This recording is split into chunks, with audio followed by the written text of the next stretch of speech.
Oh, thank goodness. Officer, please, come quickly. Bonjour, mademoiselle. How can I...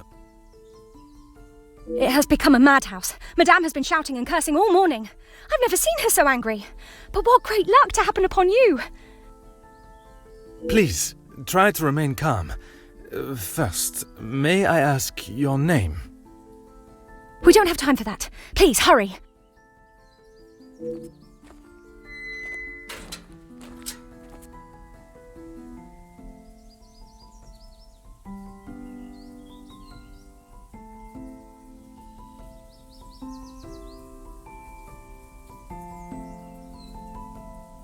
Mademoiselle, now we are here, I must insist on your name before I can continue any further. I am Officer Hercule Poirot. I am Elizabeth, but it is the maidservant that we must consider. Forgive me, officer, but are you new to the area?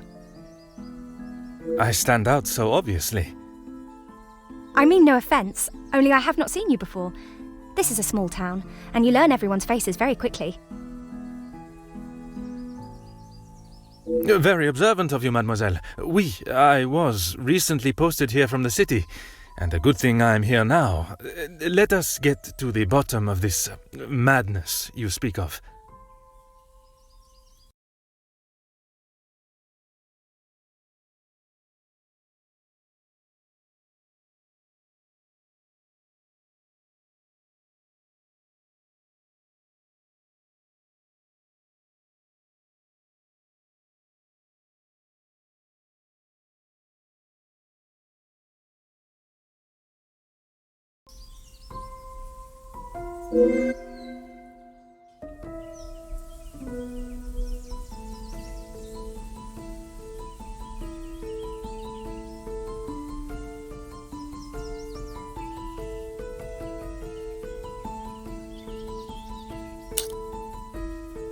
There has been a theft at the house.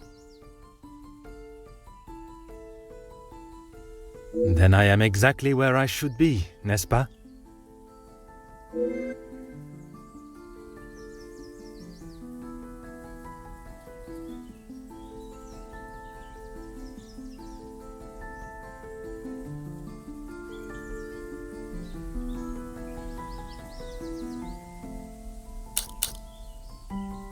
It is only one of Mademoiselle Angeline's most valuable bracelets, taken from her room. Then its safe return is of the utmost importance. Madame Vandenbosch, the lady of the house, believes Fleurette is behind it.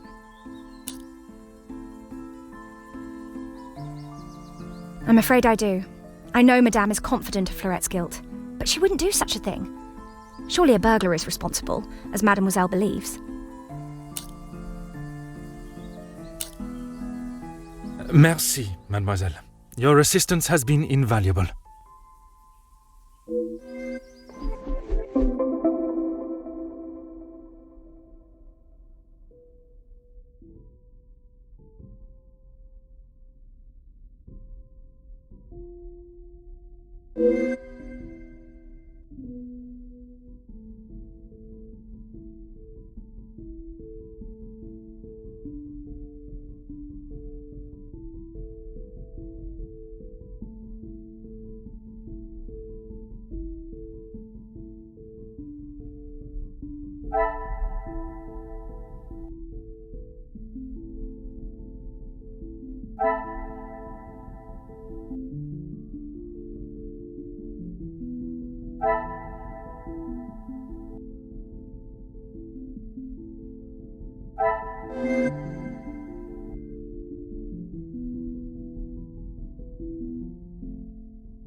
I should not be surprised by my own skills of deduction.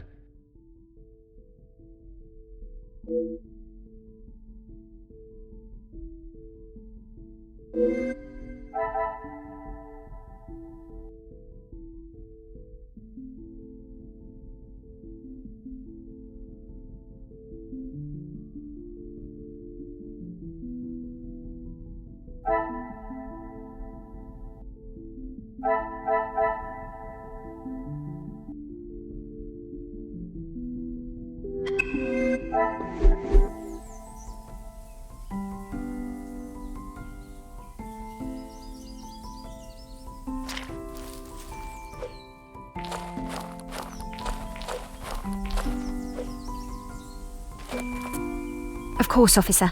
How can I help? One set must be mine, leaving to find you. The other set must be Fleurette's. She was caught in the rain this morning.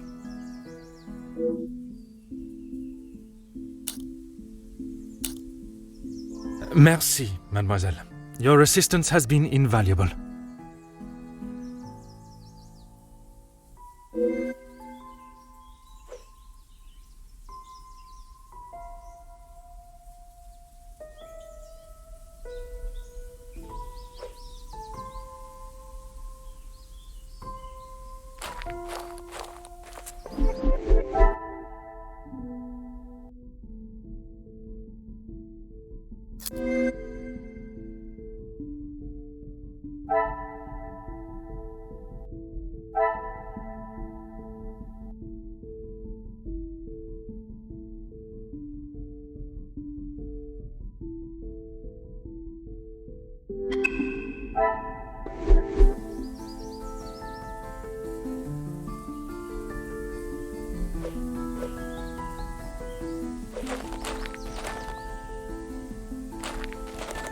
Huh.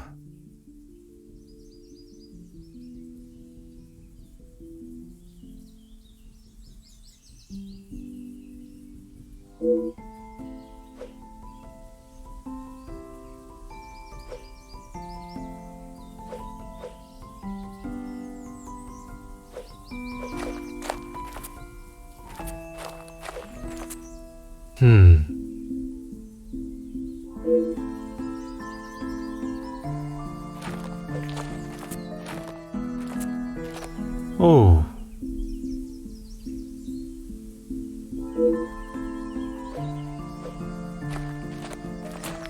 Ah.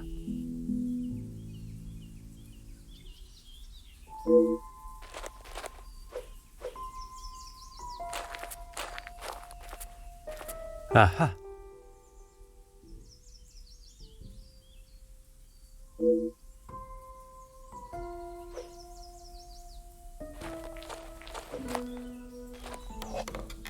Huh.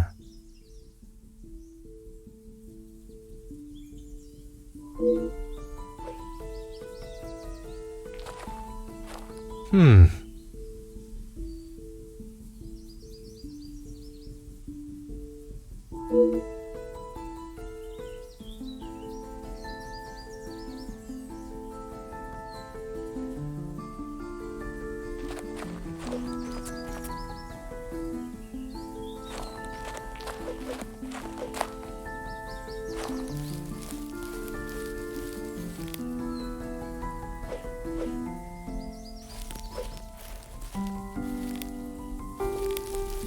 Oh.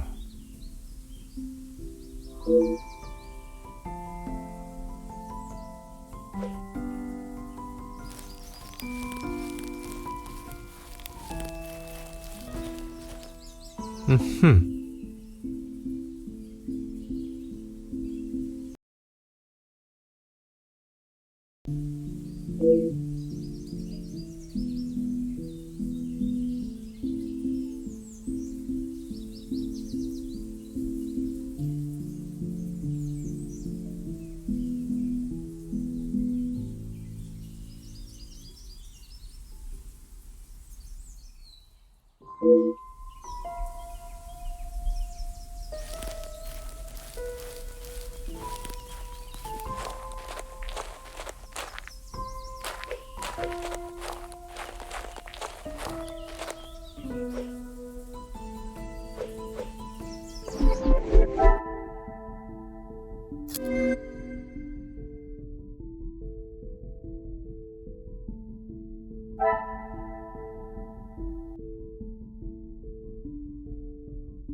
What a revelation!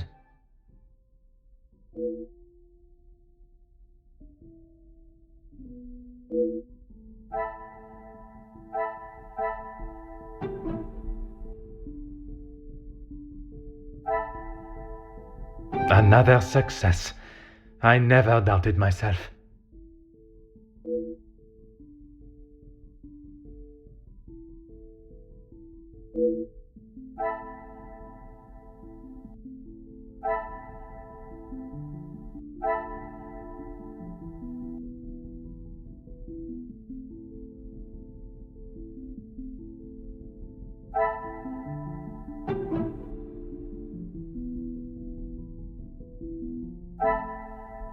Some would say a lucky guess.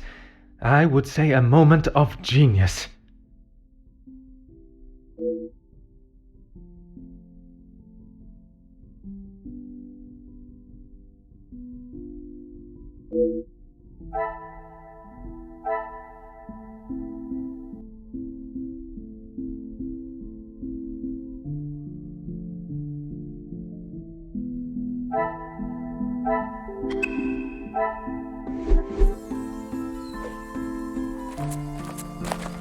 Of course, officer. How can I help?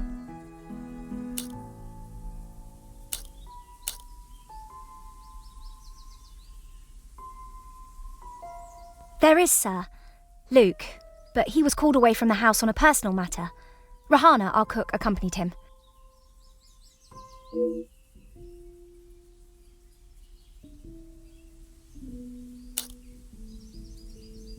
Excuse me, officer? The carving on the bench. Forgive me, I was not suggesting anything untoward. Oh, of course not. Yes, I suppose there must be. Would you know the identity of the mysterious L and E? I'm afraid not. Perhaps they were old residents. A pair of star-crossed lovers, perhaps. Madame does not allow distracting staff relationships. Love is not something that can be harnessed so easily. That is Madame's rule, and I wouldn't want to be the one that challenges her on it. Merci, mademoiselle. Your assistance has been invaluable.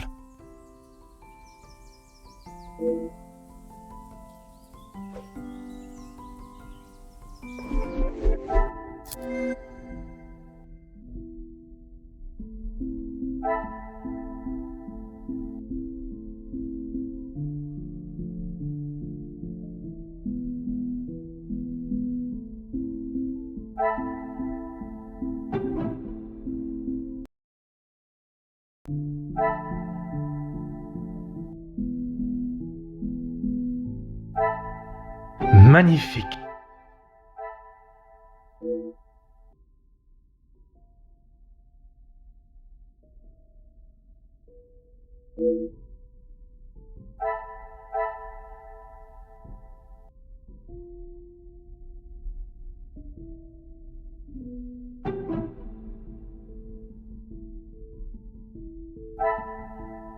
The pieces of the puzzle are finally coming together.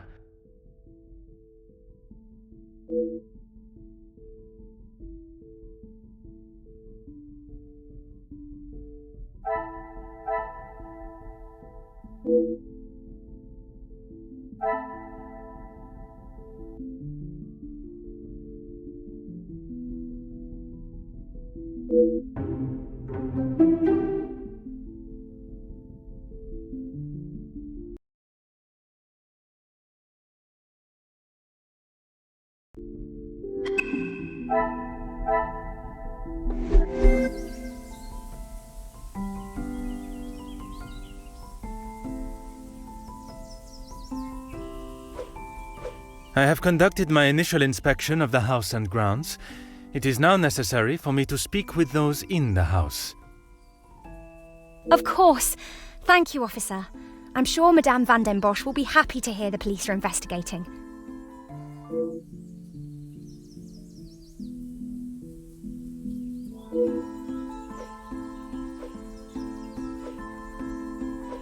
Mademoiselle Elizabeth, I hope you are feeling less distressed now. I can assure you I shall find the guilty party and the bracelet. Thank you, officer. Yes. All I want is for Florette to be heard. Bien sûr. Rest assured she will get the fair trial she deserves. I wonder if you could help me with some questions regarding the house. Of course. Whatever I can do to help. Merci, mademoiselle. Your assistance has been invaluable.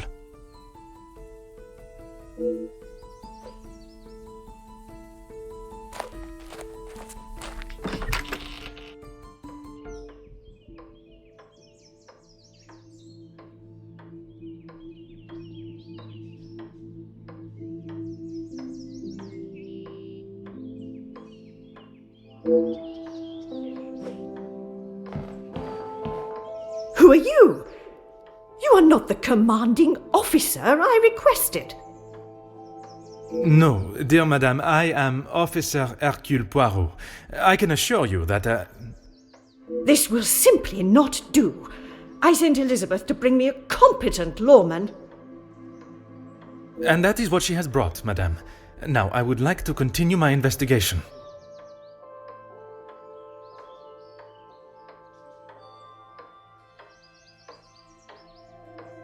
You understand correctly. It is my daughter's bracelet. It is a rather expensive piece. And valuable to your daughter, no doubt. It was a gift. Yes, it was from her late father, my husband, the Viscount, and it has not gone missing. It was stolen. I do not believe so. I know so. It was Florette, the maidservant. I knew I could not trust her. And why is that? Because I don't. I do not need to explain myself any further, especially to a measly officer. Don't be ridiculous. I have told you who is guilty. If there had been a break-in, surely it would be your job to stop them. If it was the case, of course, madame. Although I cannot predict a burglar's movement. Perhaps then you have proved me right, and you aren't the competent officer I require.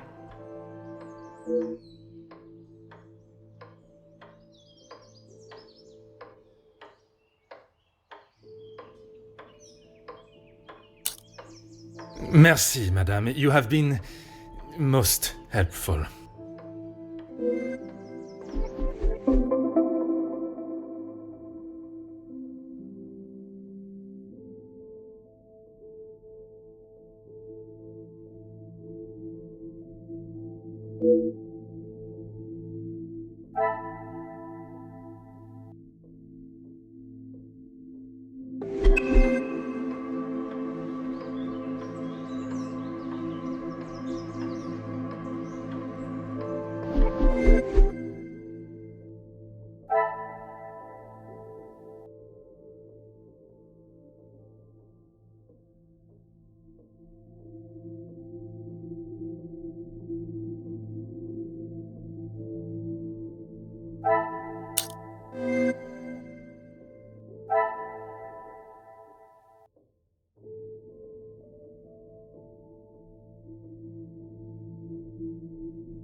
Aha.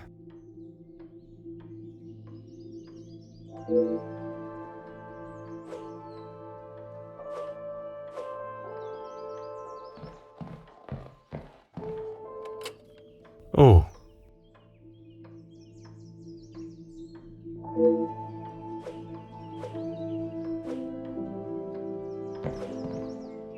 Ah.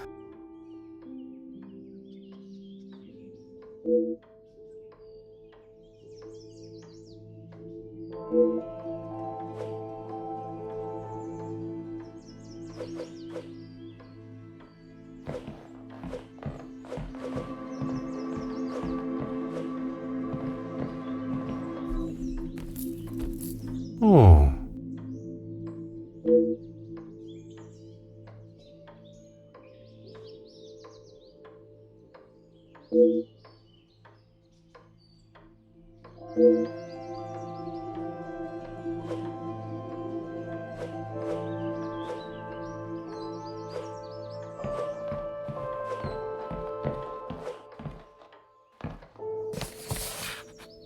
Hmm.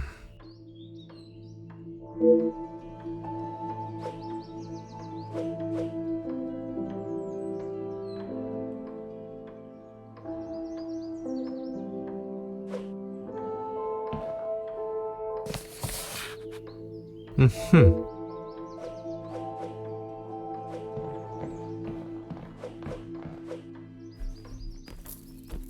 Huh.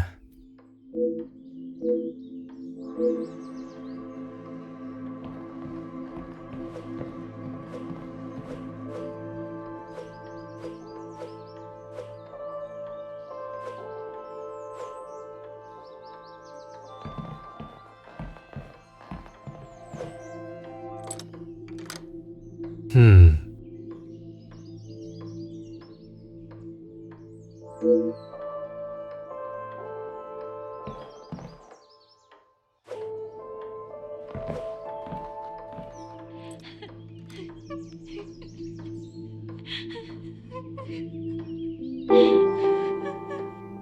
Aha.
I must take a different approach if I am to uncover the truth.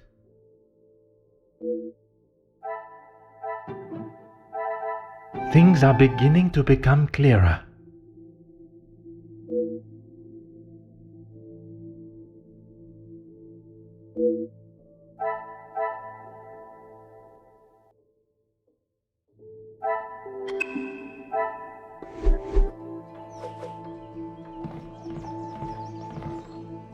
Really, officer, you are wasting both your time and mine.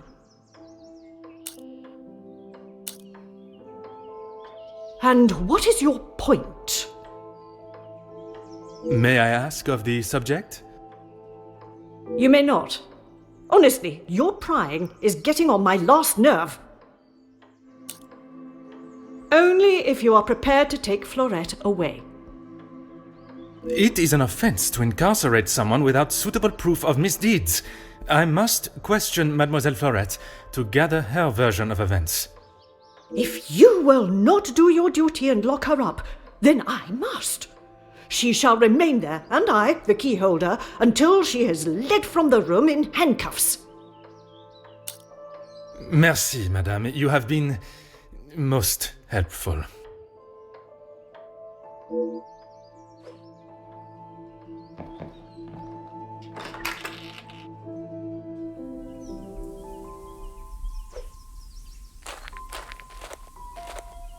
Certainly, officer.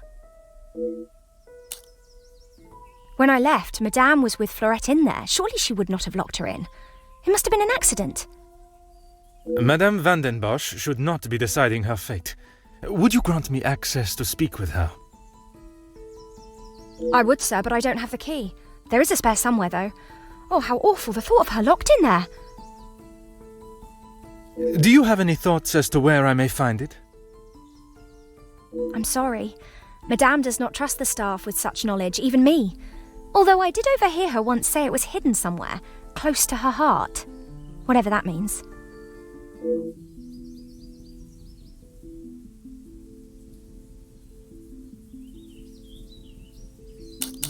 Merci, mademoiselle.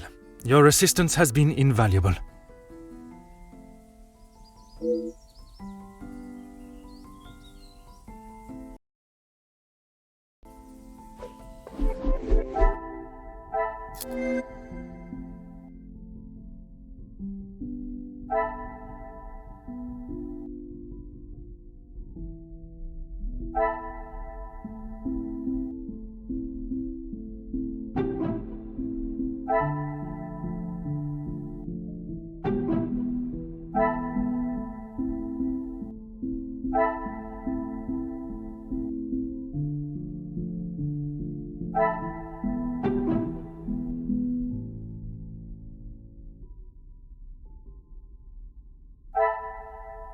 Another success. I never doubted myself.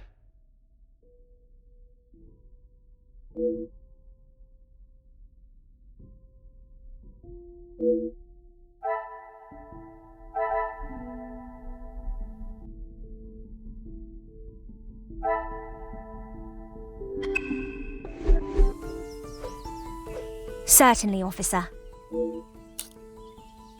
Madame is the one with the refined taste. Angeline and I are much more partial to a simple love story. Aren't we all? Romeo and Juliet, the most famous of love stories. I do enjoy it so. The passion, the romance. It gives me goosebumps just thinking about it. Madame has a copy, upstairs in the main hall.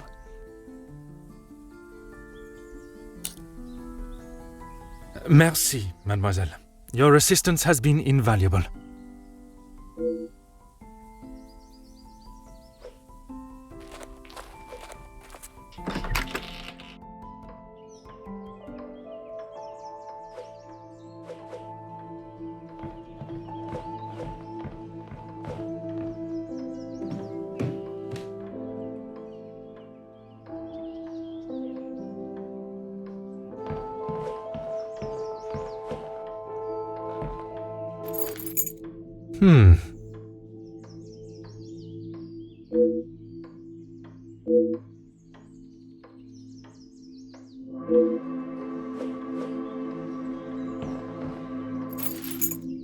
Oh.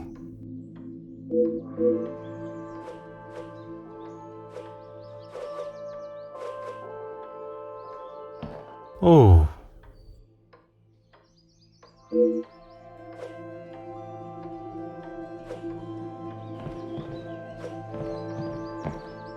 Huh.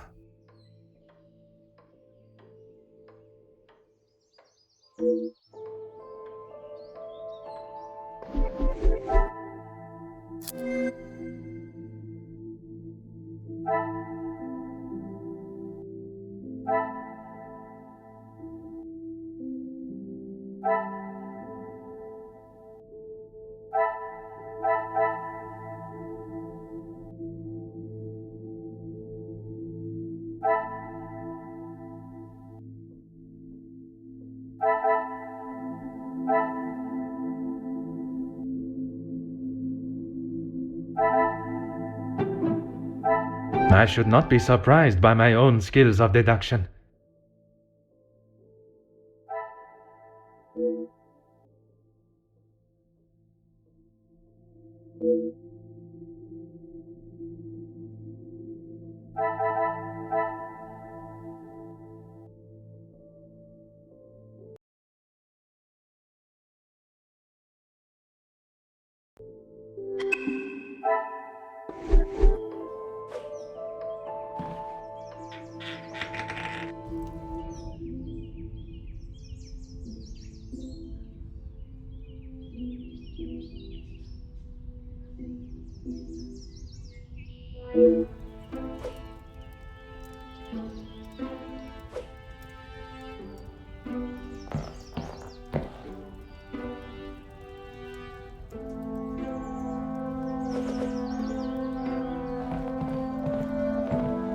What do you think you're doing in here? Who let you in? Mademoiselle Angeline, I presume. Allow me to introduce myself. I am Officer Hercule Poirot. An officer of the law? But what are you doing here? Don't you need to be chasing down the burglar? Your bracelet has gone missing. It is only correct. I speak with all members of the house and investigate the scene of the crime. Ah, if we must. Merci. I will attempt to take up as little of your time as possible. Some rat stole my bracelet this morning. Even though it's clear someone has broken in, Maman refused to listen and blamed Fleurette. You sound very convinced it was taken by someone from outside of the house. My window was open when I returned. How else can you explain that?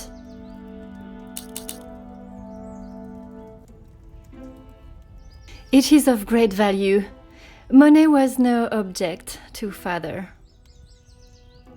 It was a gift from your father. I can only assume it holds great value to you also. Of course it does. What a silly thing to say. It's a good thing Maman had it insured with the others. It must have been while I was down at breakfast with Elizabeth. She was with me all morning. Mademoiselle Elizabeth was with you until you discovered the bracelet was missing? She was. She woke me up later than usual. I washed and dressed, and we went down to the lounge for breakfast. You have been of great help to my investigation, mademoiselle. I will do everything I can to find the culprit and return your bracelet.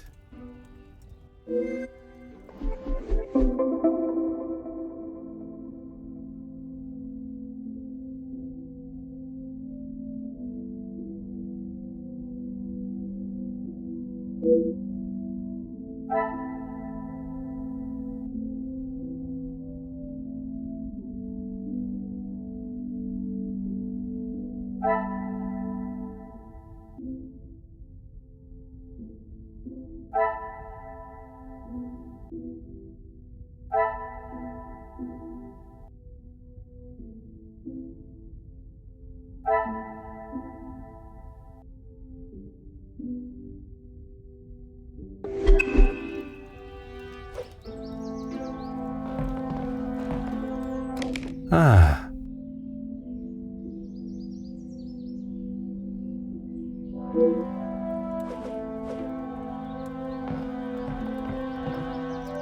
Aha.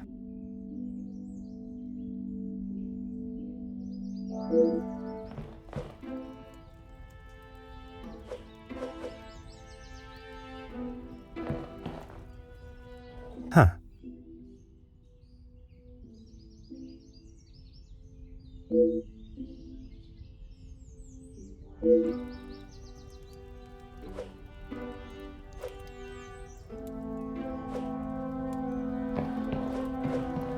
Huh.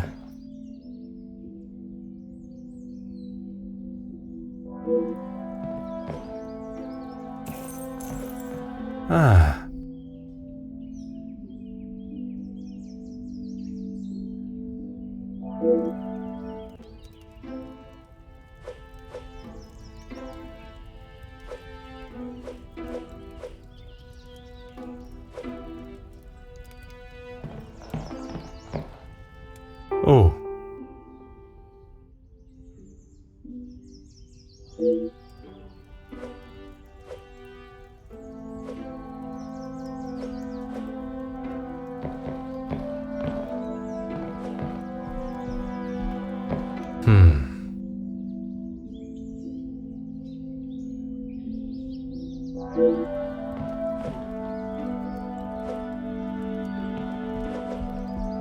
Huh.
Is there something I am not seeing?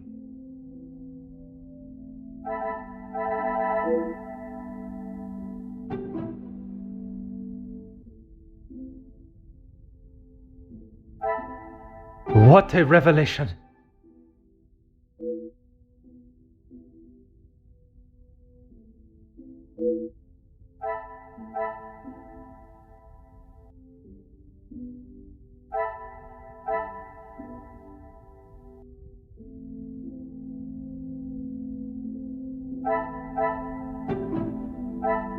Come, my little grey cells. We must think logically. Magnifique.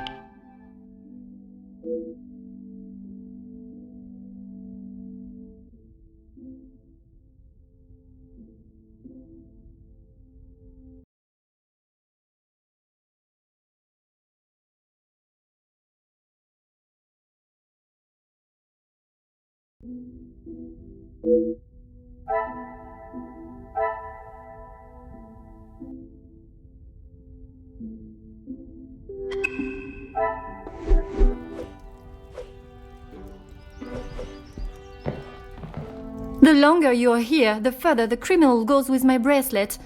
But by all means, fire away.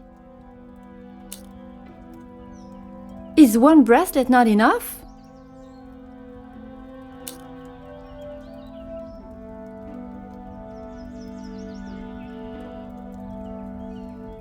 I have checked everywhere. You can ask Elizabeth if you don't believe me. It is only my bracelet that is missing.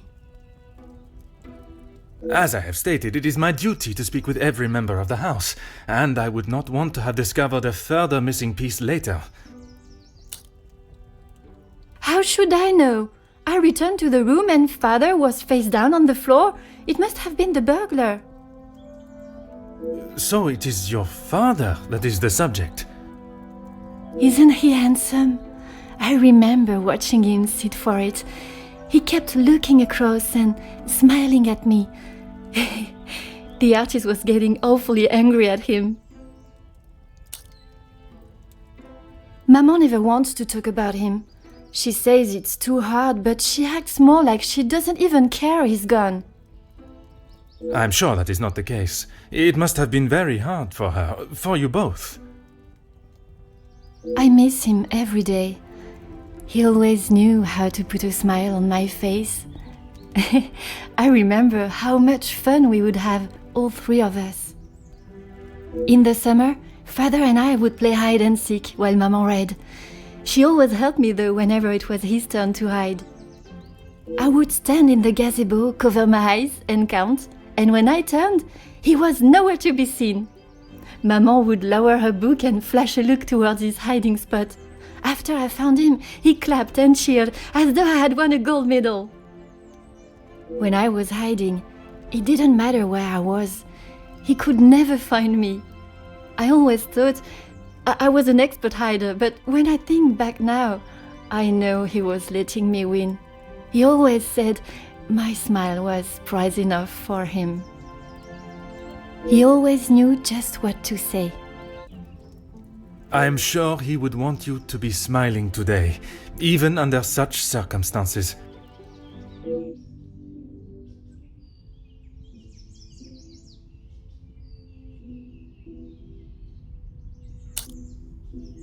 You have been of great help to my investigation, mademoiselle. I will do everything I can to find the culprit and return your bracelet.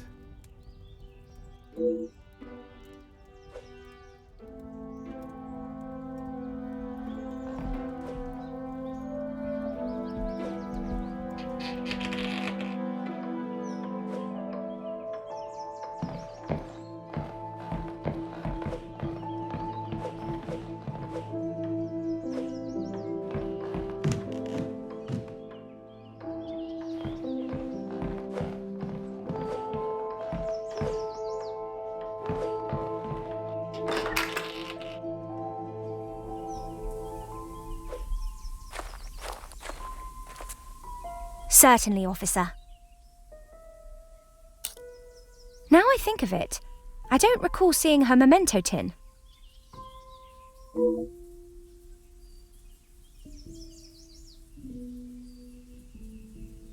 She holds her keepsakes from her father and other gifts or tokens in it.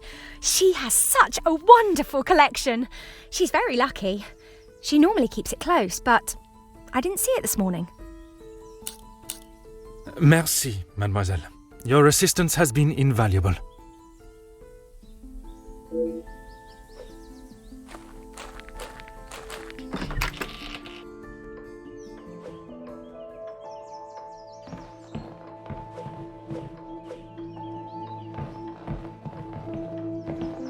Finally, it is unlocked. What exactly do you think you are doing? If I am to serve justice, I must be able to reach and talk with young Fleurette. The girl is guilty and shall pay the price for her crime. I shall see to that. If you wish to listen to her feeble attempts to explain herself, so be it. Everyone deserves to tell their side of the story, whether a feeble account or not.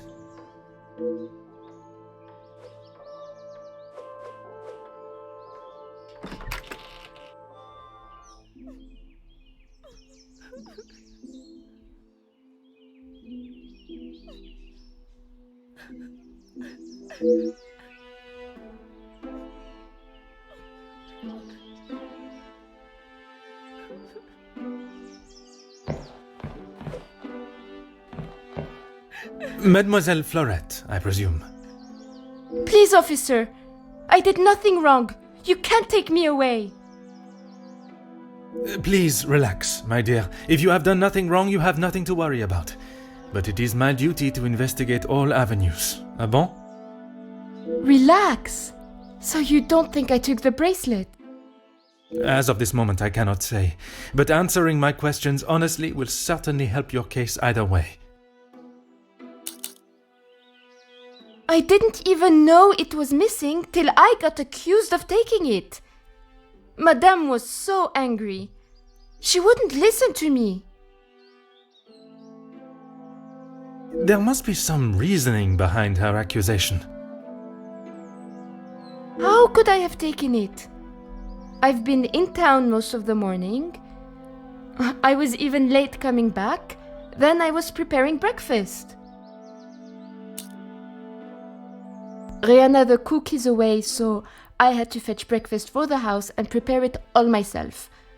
How does she expect me to do that all on my own? From what I understand of Madame Vandenbosch, she would not have been best pleased you returned late for breakfast.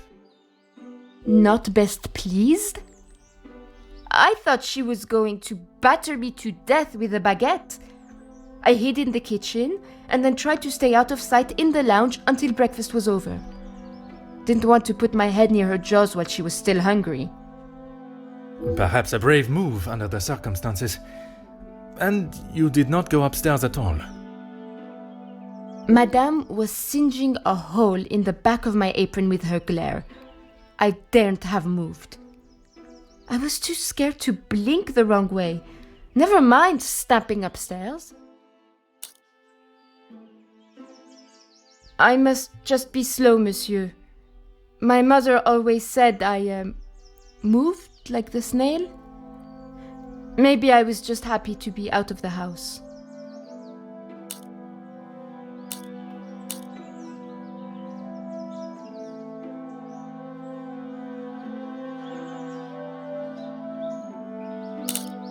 Now I am being accused of avoiding my duties? Mais enfin!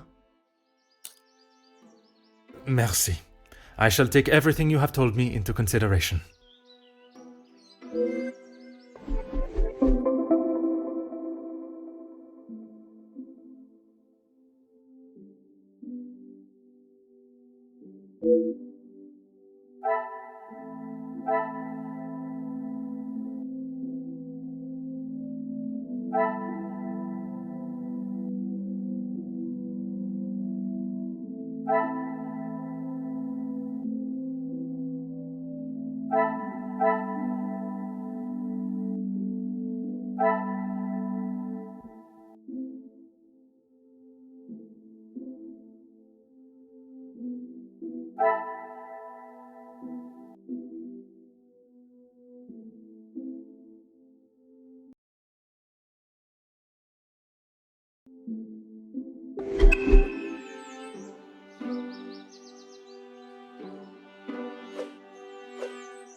Ah.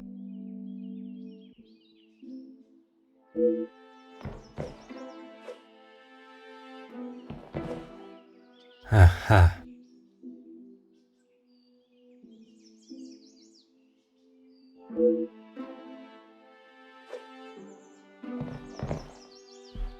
Oh.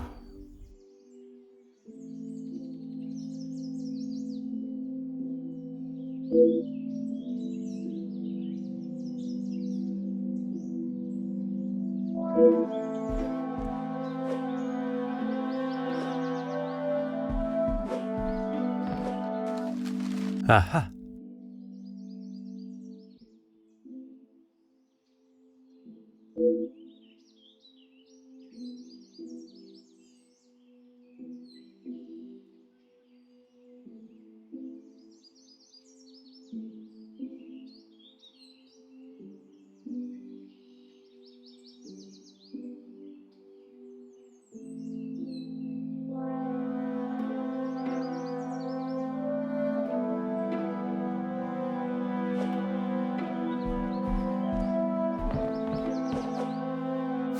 Oh.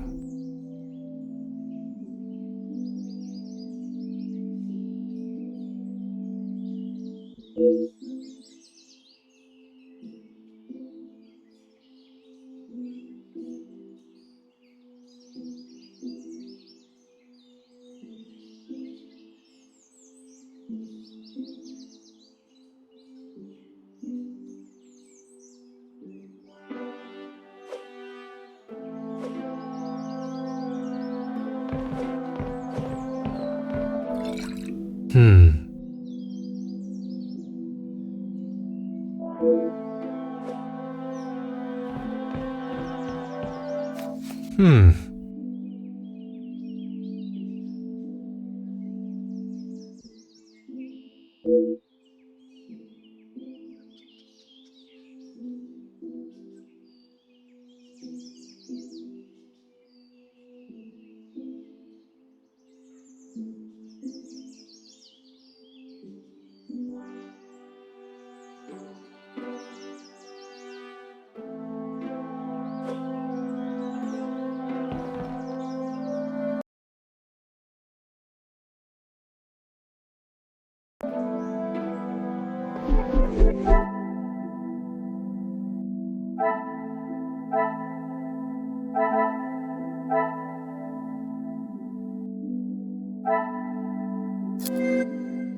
Things are beginning to become clearer.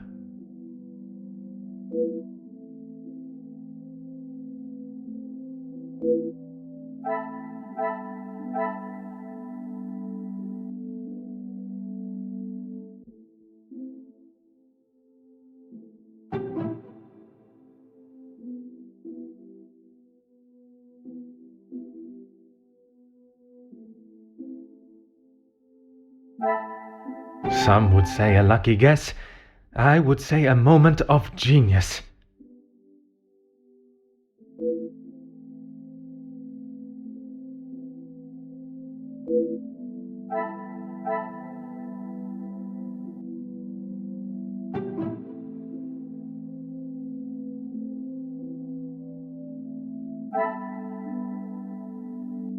The pieces of the puzzle are finally coming together.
Some would say a lucky guess. I would say a moment of genius.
What a revelation!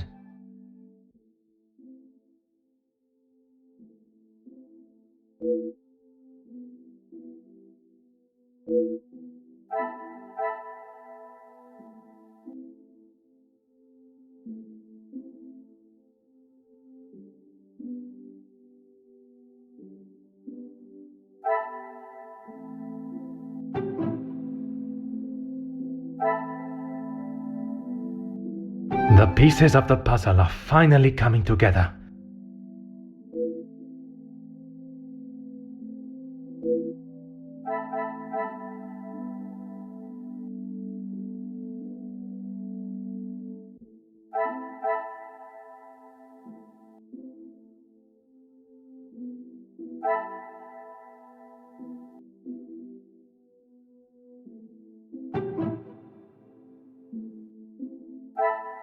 I should not be surprised by my own skills of deduction.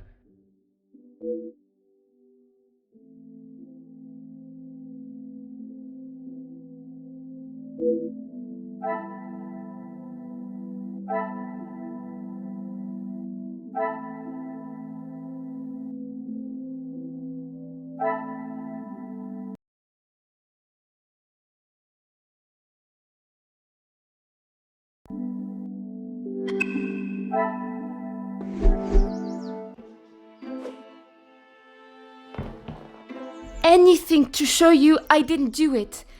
And Madame, I need this job, monsieur. Yes, another thing on my to-do list. I'm afraid it's not in the same condition as when I picked it up. At whose request? It was a favor for Lizzie. I didn't mind having to get it. Merci. I shall take everything you have told me into consideration.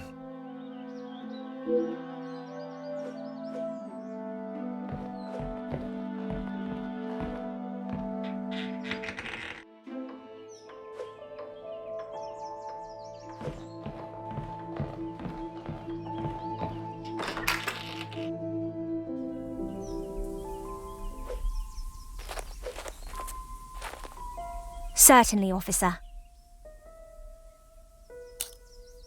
The lounge? A package? Oui, it is quite hard to miss. Oh, how silly of me. I must have had my head in the clouds this morning. I'm sorry, I can't help you further. Besides the terrible rain? No. I woke, began my duties with Mademoiselle. I had already laid out a clean dress. I helped her into it, and prepared her for the day before getting started on tidying her room as neat as a pin. And the bracelet was still there when you left the room for breakfast? I am sure of it. I had it down before Mademoiselle Angeline. Why, yes, officer! I misplaced it after wiping a stain from Mademoiselle Angeline's sleeve at breakfast. You are a great detective. You are not the first to say. Had she not noticed it herself, I imagine Madame would not allow even the smallest imperfection. It baffles me how she couldn't have. It was only luck that I spotted it before Madame, and a good thing I did. Madame is under a great deal of strain. It can't have been easy for her to lose her husband, raising Mademoiselle alone. She can be quick to anger. And this morning, it sounds as though it was such an occasion. It's not the first time I have had to stand and watch such treatment. I hate to see it. As I said, Madame hasn't had the easiest time.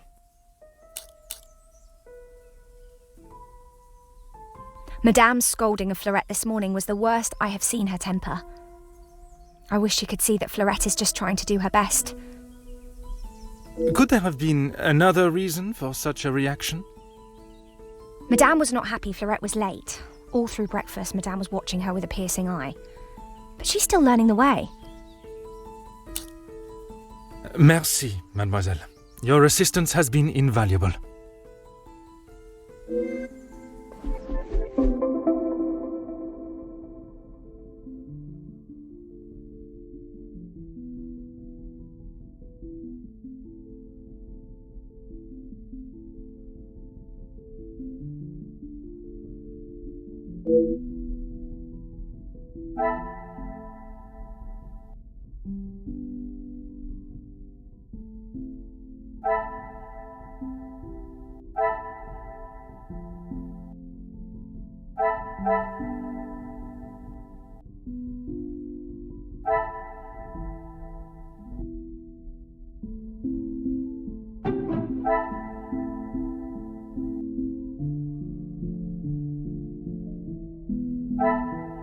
Magnifique.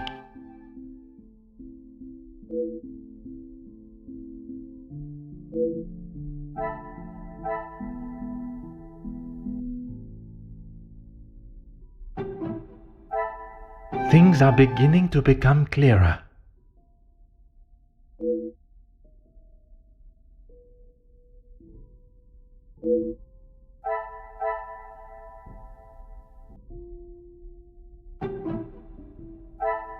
Another success. I never doubted myself.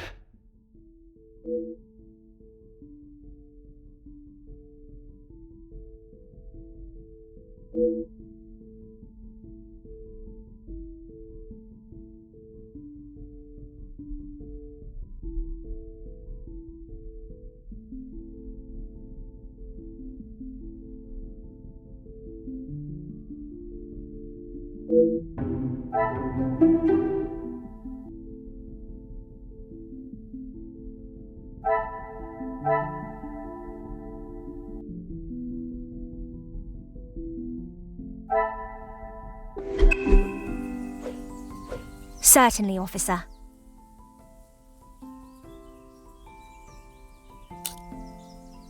How could I not be? I may not enjoy his other works, but how can one not be blown away by a story of two so deeply in love that they will risk everything just to be together? Especially being able to draw similarities between Verona's star-crossed lovers to yourself and your dearest.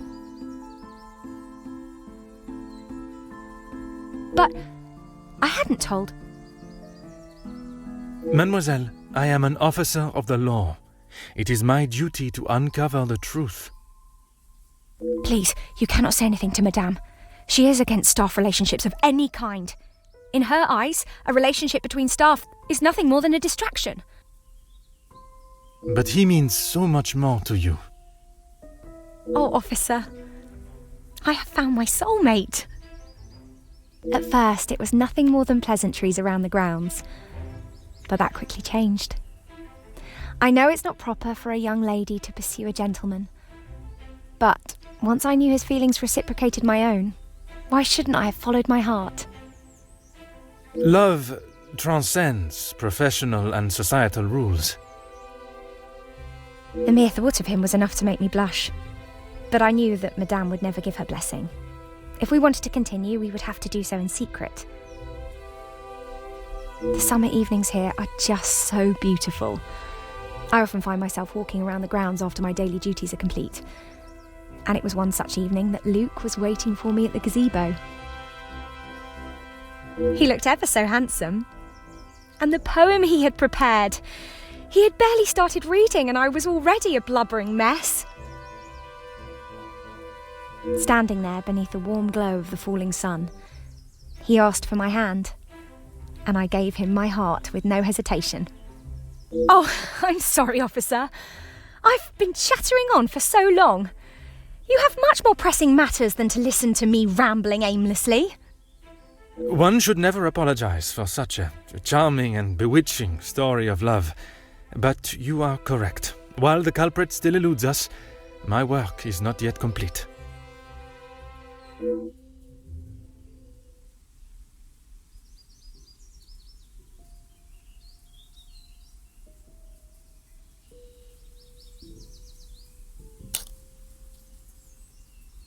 Merci, mademoiselle.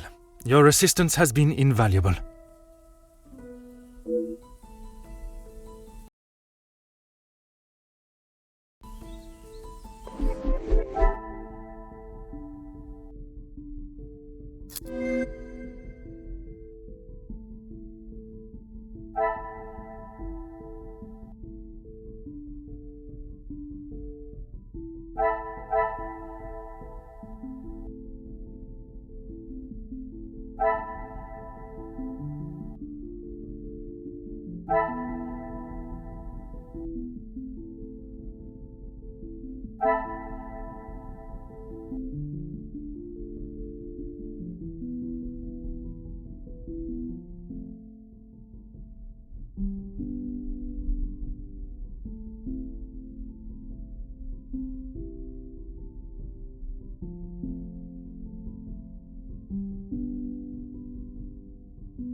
Some would say a lucky guess. I would say a moment of genius.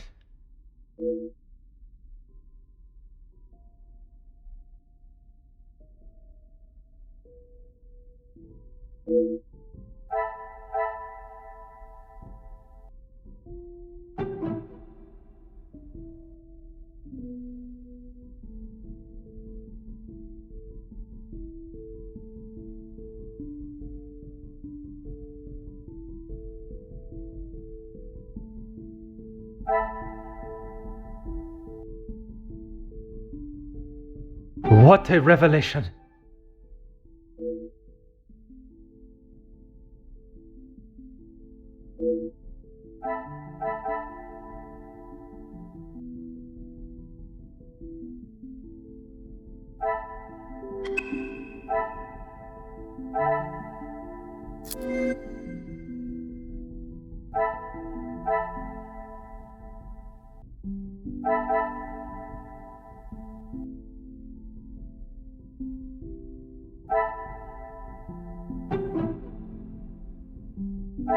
Things are beginning to become clearer.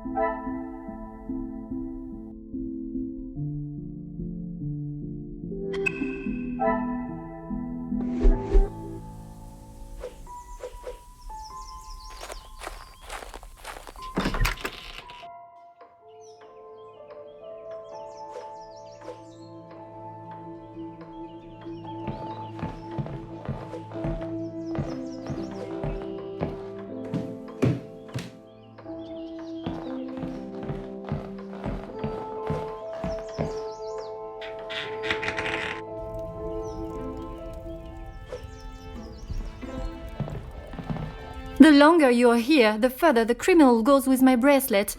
But by all means, fire away. Maman is never happy with anything these days. Also, Fleurette does have a habit of not doing things exactly how Maman wants them done. And how does she react when she sees Fleurette not doing things the correct way? Maman has the temperament of a kicked cat. Fleurette has often been on the wrong side of it. That is how she responded today? She was shouting at her, and when Fleurette would not admit she took the bracelet, Maman really lost her temper. I have not seen her that angry before. You have been of great help to my investigation, mademoiselle. I will do everything I can to find the culprit and return your bracelet.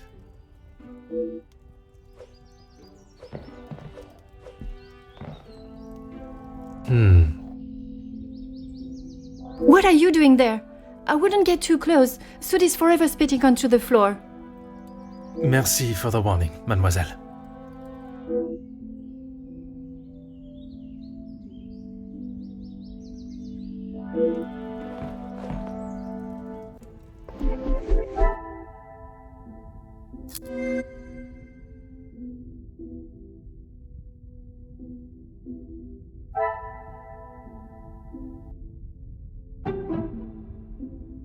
I should not be surprised by my own skills of deduction.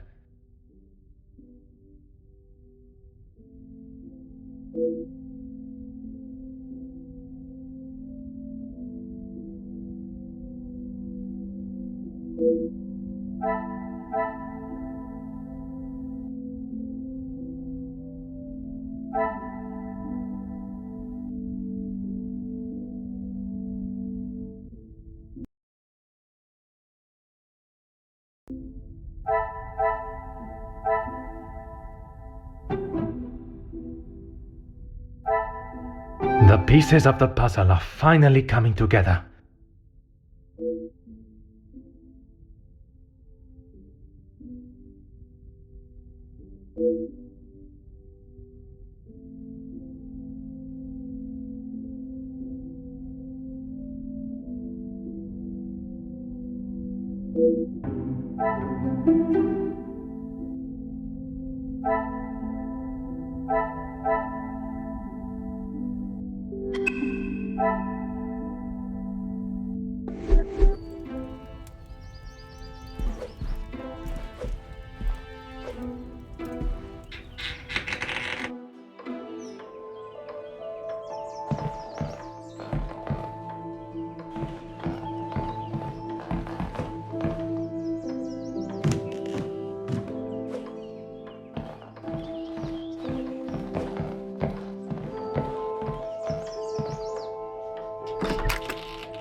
anything to show you I didn't do it.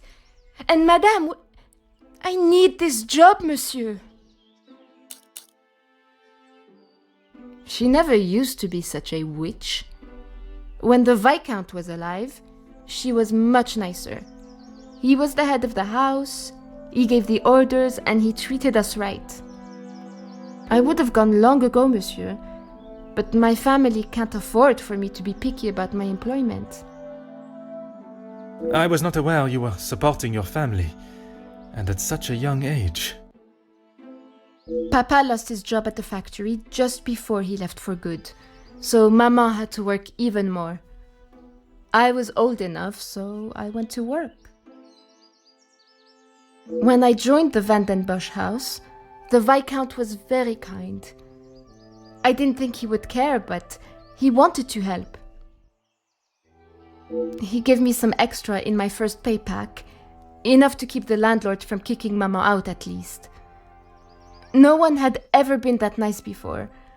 I didn't know what to say, but all he wanted me to do was work hard for her. He even let me to go home and visit Mama and my brothers at Christmas with a food parcel from the kitchen. Mama said she had never seen so much food. It's always been hard for her. Even before he left for good, Papa wasn't around much, and even when he was, we both wished he wasn't. My brothers were too young to remember what he was like, I hope. When I walked in Maman's house, everything seemed so much smaller. I must have got too used to the size of this house. I swear, you could fit our house in just this lounge. We didn't have much, but we didn't want for much. It was simple and it was home. The valuables in the house do not determine the love it shares. Someone should tell Madame that. Not that she'd listen anyways. I will uncover the truth of what happened today, mademoiselle. That, I promise you.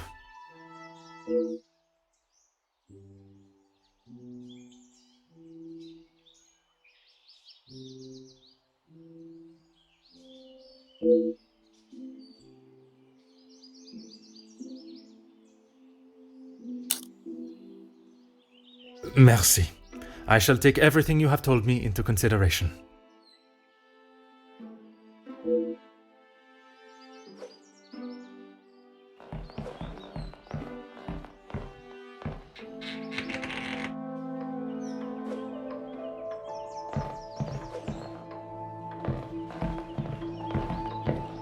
Really, officer, you are wasting both your time and mine.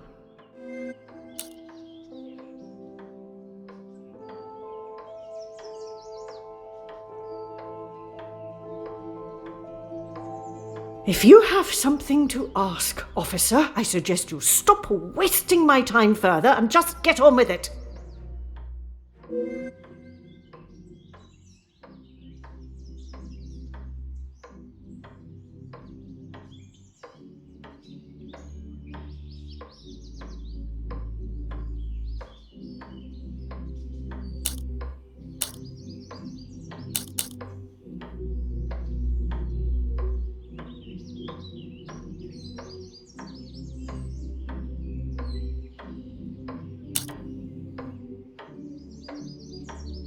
And this is how she repays me? I will not be happy until I see her sufficiently punished.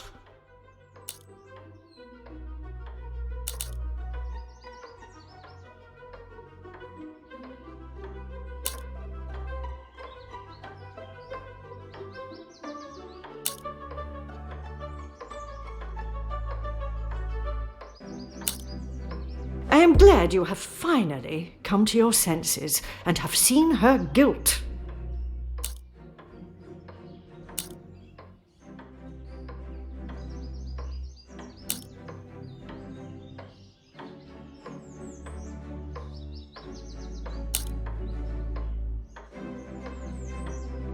It is challenging at times, I will admit. But I can assure you the Vandenbosch name is as strong and prevalent as it has always been. I have tried my best to provide for Angeline, although sometimes she may not see it that way. She is not to know about what we have discussed. It is my burden to carry. You are accepting the hand you have been dealt and raising a fine young mademoiselle. That is all that can be asked of you. And you have done nothing but bother my staff and my family. I cannot stand here any longer and listen to this second-rate officer speaking such drivel.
Aha.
Another success.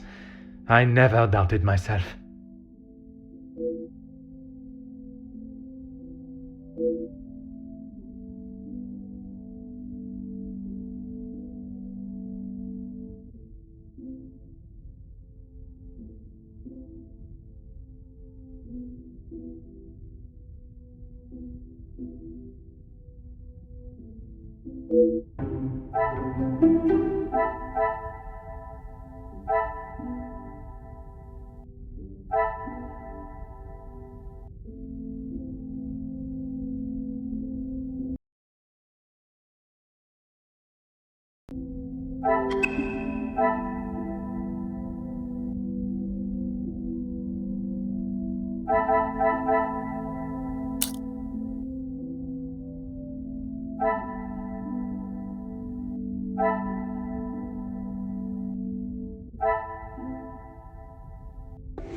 Certainly, officer.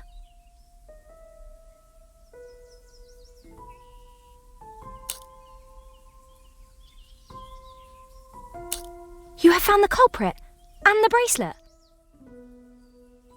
Everything will be revealed in good time. Would you be so kind as to gather everyone in the lounge? Of course. Merci, Mademoiselle Elizabeth, for gathering everyone. Will Madame Vandenbosch be joining us shortly? She stormed past me not long ago, and I have not seen her return. Very well. Under usual circumstances, I would wait. But I think we have spent enough time on this matter, n'est-ce pas? We shall have to proceed without her. This morning started like any other. My usual ordinary patrol, until I was approached by Mademoiselle Elizabeth about a suspected burglary and a missing bracelet.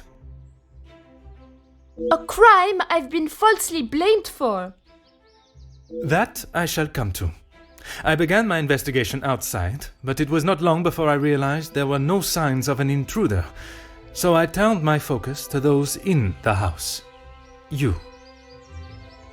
Florette, your time here at the house has not always been the easiest for you, shall we say? I do what Madame tells me. And to the highest standard, I presume. Madame's standards are very high. I do my best. And you would at least expect fair treatment for the work, not to be spoken to in such a cruel and vicious way. Monsieur? I refer to how poorly Madame Vandenbosch treats you. You are at her beck and call, and she does nothing but belittle you. That is Maman you're talking about. Just wait until... It is nothing but the truth I speak, mademoiselle. All the while, mademoiselle stands by and does not even notice such cruelty. That must have angered you. Perhaps you thought it was time they deserved some retribution. Stop trying to put words in her mouth.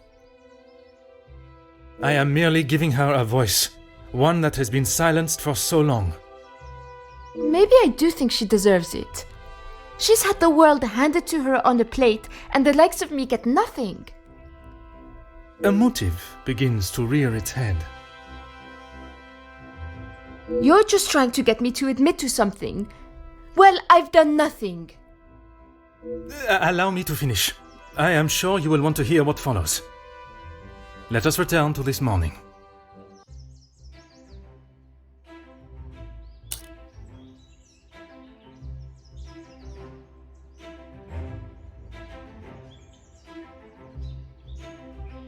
I was only trying to help.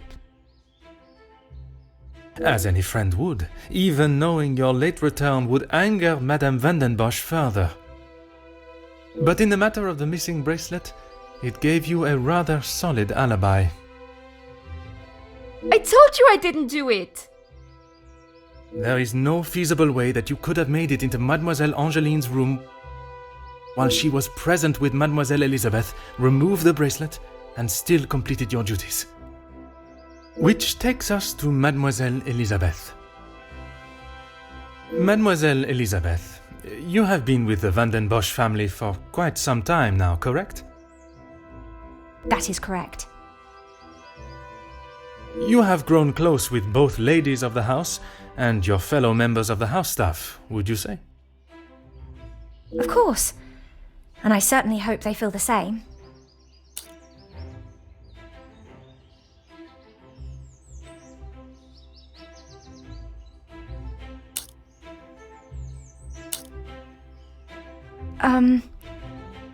You yourself told me Madame Vandenbosch would not stand for it, and you would both be out of a job.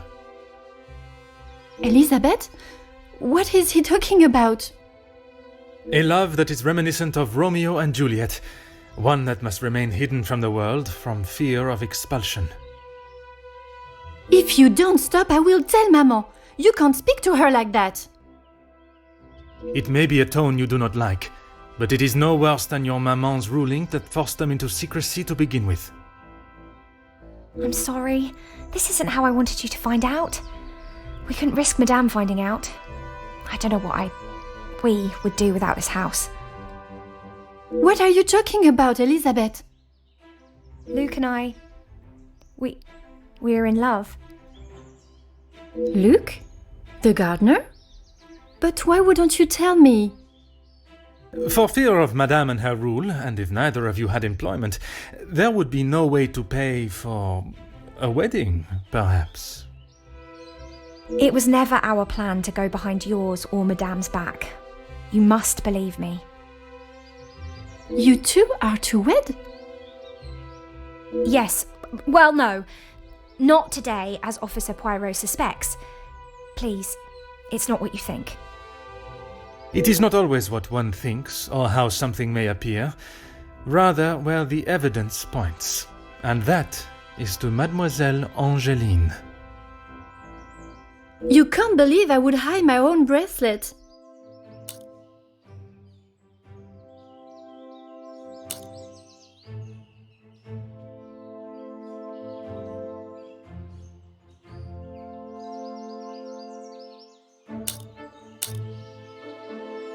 I have nothing to say.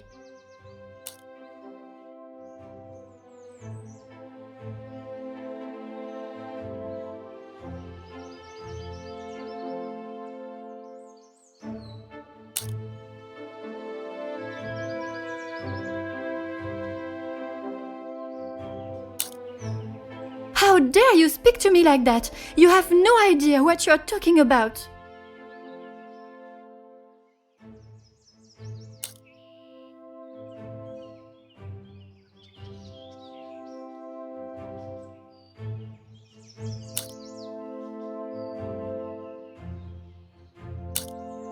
You can't actually believe I would hide my own jewelry.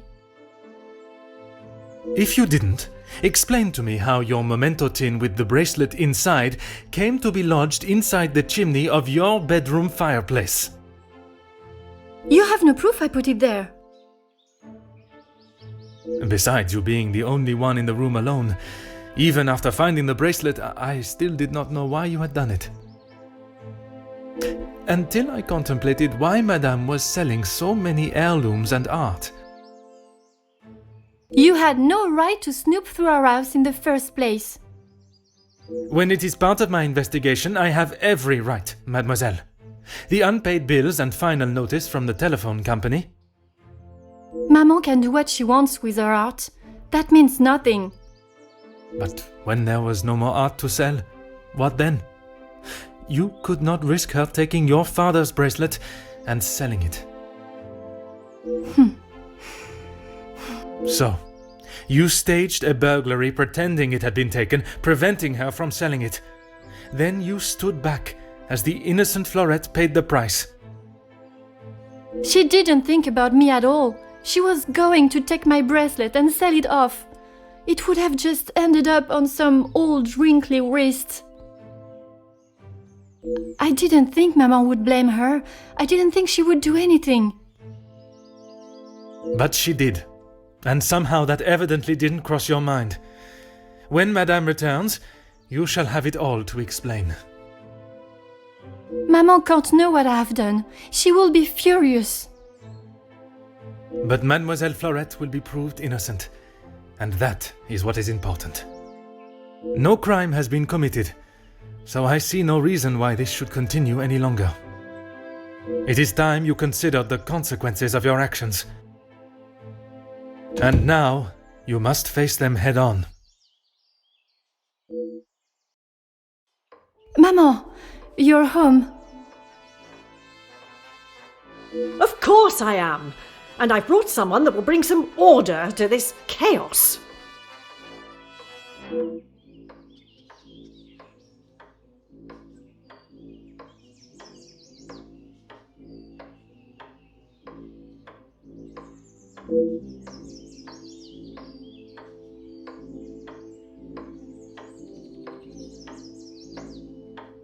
Major, I can assure you I have the situation under control.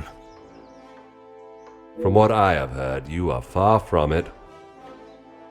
The missing bracelet has been found, and the guilty party has been identified. I am well aware that the maid-servant was behind it all, and yet I see her standing as free and innocent as you and me. I am sure Madame Vandenbosch has informed you of her suspicions, but I'm afraid it was merely speculation. Excuse me? After conducting a full investigation, the evidence and facts led me to deduce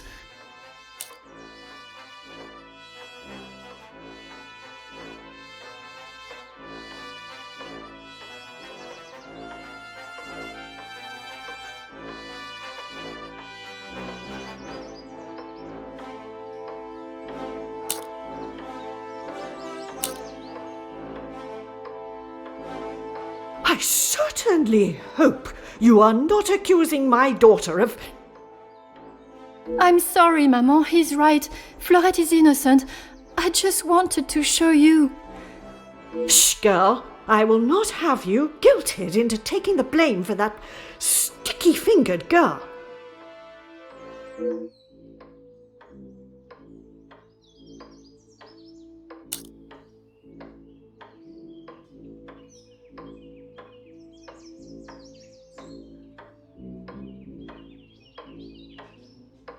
Perhaps it would benefit you to remember you are nothing more than a simple officer of the law. Officer Poirot, a word. Madame Vandenbosch was forced to make her way to inform me, alone, I might add, of the goings-on at the house today. Major, with all due respect, she was impeding the investigation. This may be how some officers act in the city, but here we show respect to our citizens. You are an officer of the law and should act as such. Insubordination like this will not be tolerated. As the ranking officer, I have conducted my investigation and... Ranking officer? Ha! You are an auxiliary officer. You have little authority over anyone, let alone a major. You would be wise to remember who is close friends with your commanding officer. After what I have heard of your past in the city, I'm sure he would look upon today's events as another failure at the hands of Officer Poirot.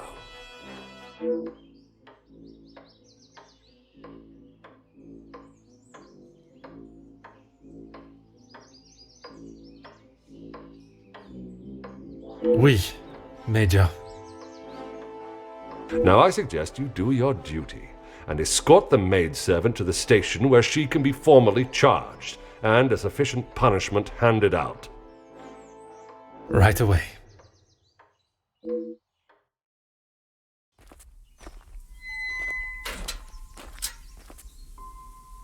I'm sorry, mademoiselle. This is not the outcome I expected. Maman was right. We'll always pay the price for the upper class's actions. We will do everything we can to clear your name. What can you do now?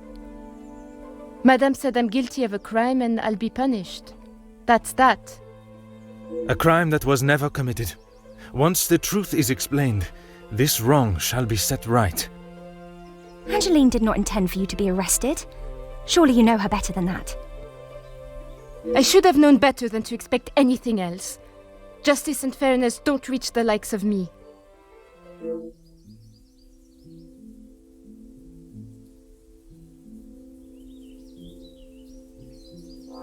What you saw today was not justice. In the eyes of the law, you are innocent and have been harshly treated and wrongly accused. No one will be going to jail. But that doesn't help my employment, does it?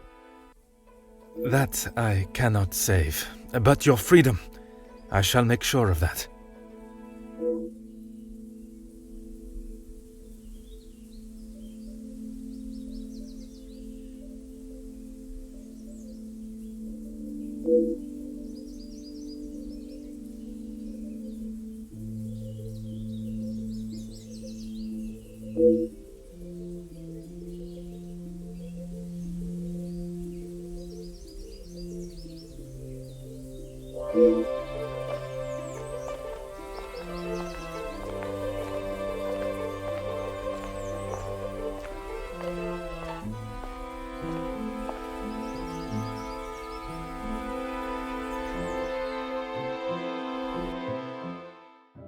Detective Poirot, I trust this finds you well.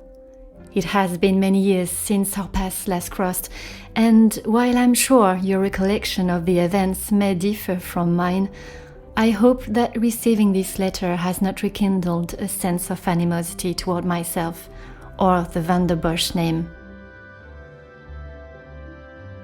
The impression you made is something that has stayed with me since that day. It compelled me to reconsider the spoilt young lady I would have inevitably become and helped shape me into the woman I wished to be. You made me see the childish and selfish girl in me that did not consider the consequences of her actions or how they may affect others. Although Maman may see the events of that day differently, I believe the compassion you showed for our mate Florette, as well as the drive to uncover the truth and accept no alternative, was a testament to your character and professionalism. Although I wish it were under different circumstances, your assistance is once again required, and I hope you will consider this as my formal request for your service. This forthcoming weekend was due to be one full of joy and happiness at the announcement of my engagement to Gideon Demire, whom I love dearly, bringing together two illustrious families, but it has been shadowed by deceit, extortion, and blackmail. The Vandenbosch name is being held to ransom by a mysterious party, and I am afraid I do not know who I can and cannot trust. We are holding a small gathering to celebrate our exciting news with what Maman calls the dignified elite, those that are well respected and held in high regard in both our close inner circle and society. Our private matters have always remained just that, so I fear one of those invited may be the person who is out to ruin our name, but for reasons I cannot fathom.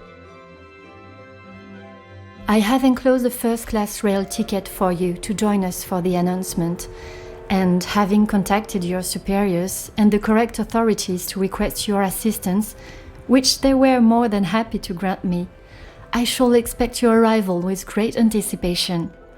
There shall be a carriage waiting for you at the station to bring you directly to Mademoiselle's house. I thank you in advance in our time of crisis. Yours respectfully, Angeline Vandenbosch.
Bonjour. My name is Hercule Poirot. I am here at the invitation of Mademoiselle Angeline. Ah, Detective Poirot. We have been expecting you. Please come in from this frightful cold. Merci. I don't think I would have lasted much longer out here before turning into an icicle. Welcome. I am Archibald Sterling, the head butler. Please accept my apologies. I have a rather pressing matter, but I will see that you are attended to immediately. Do not trouble yourself on my behalf. I am sure I am more than capable of finding my room. I shall straighten myself up and be ready to join the party. There is no rush, Detective. Dinner will not be served for some time, so please, make yourself comfortable. Once you have settled in, I am sure that Miss Angeline will be happy to see you. She has been eager for your arrival. She's not been herself recently. You will be staying on the first floor. I believe your room is one of the two on the west side of the house. Merci. I am sure we shall speak again soon.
Aha.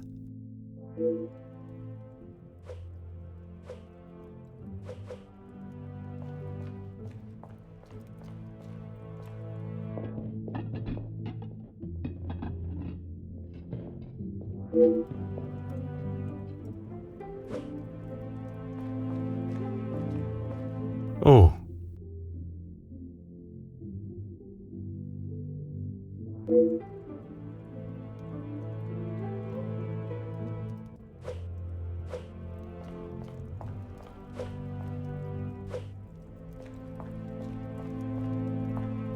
Ah.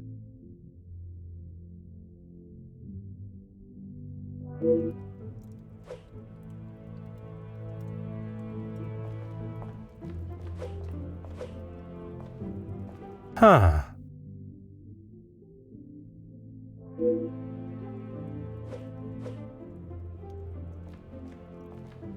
Oh.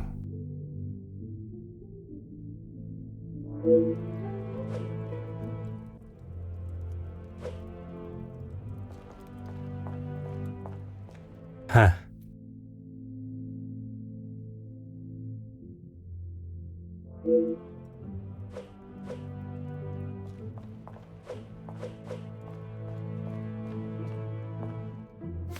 Ah.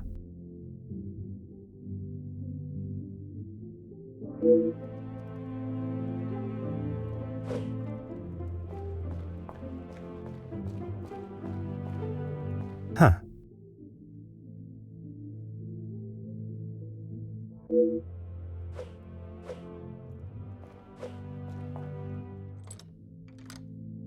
Oh.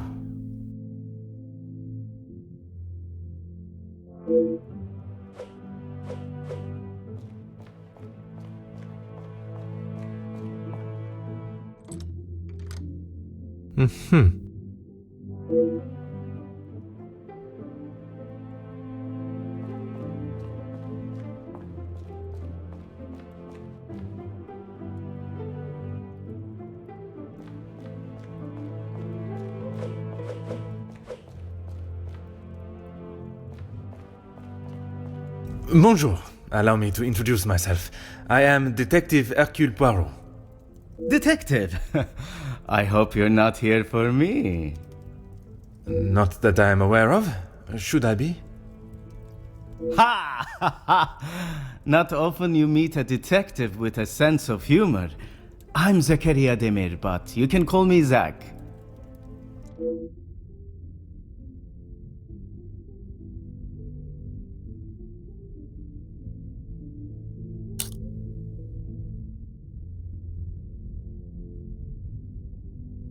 You'll be lucky. I've been waiting for a refill for ages. I came out here to find someone myself. Ah, I see. The preparations for this evening's dinner must have taken precedence. I've seen that butler running around like a madman, but there is still no party to speak of. It's pretty clear they need to hire a few more hands. If I had seen them, maybe I would have. It is meant to be their celebration, but they're always off, dealing with something or other. Something or other? A rather vague expression. Let's just say they like to keep their cards close to their chest. For such a well-known family, I'm surprised they can keep anything hidden. Would you care to elaborate on what Mademoiselle may be hiding? I'd rather not. You're the detective, isn't that your job? Très bien, Monsieur Demir.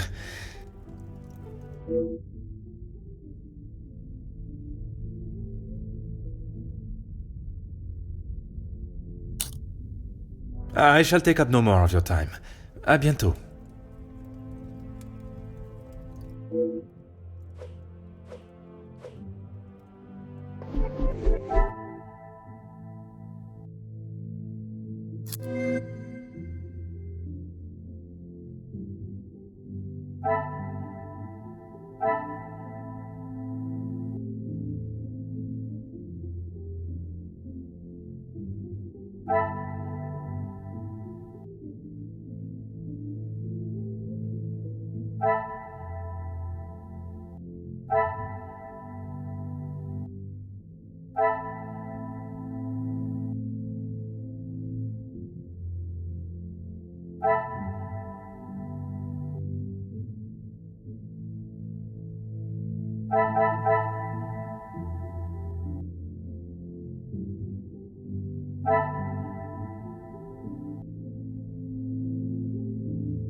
Magnifique.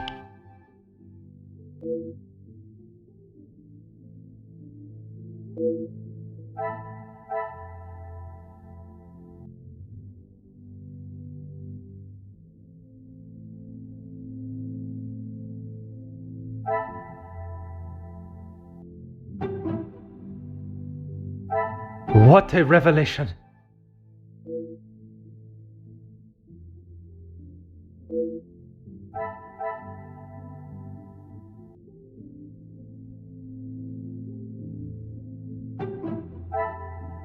Another success. I never doubted myself.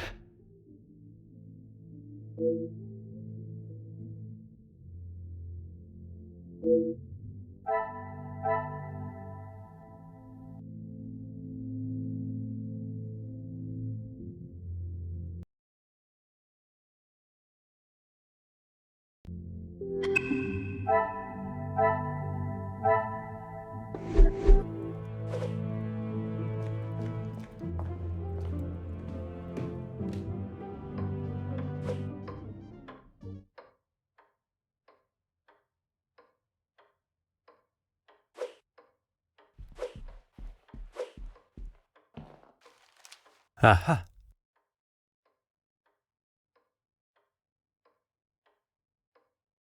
Hmm.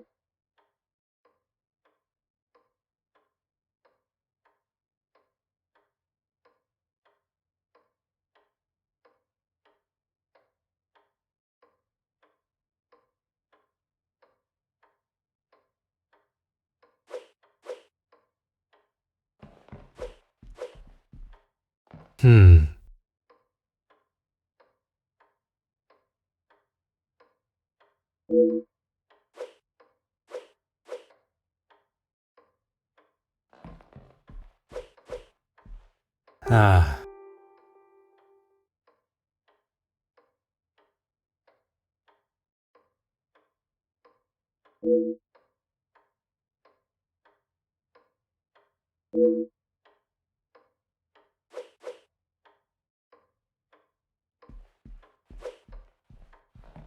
Ah.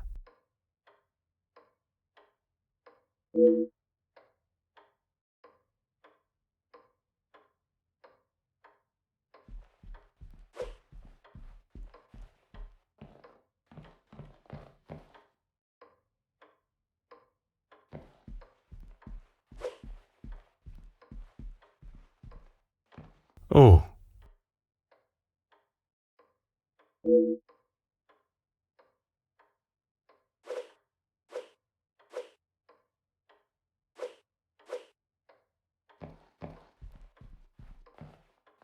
Ha ha.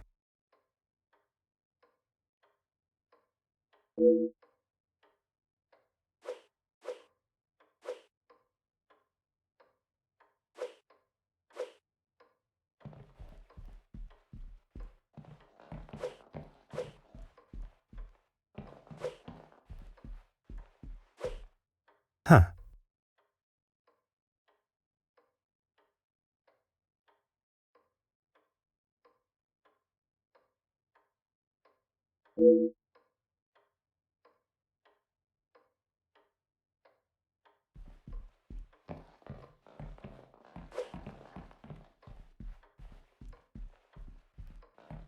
Hmm.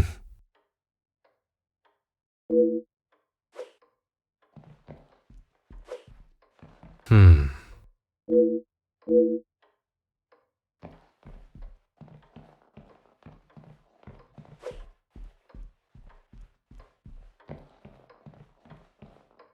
Ha.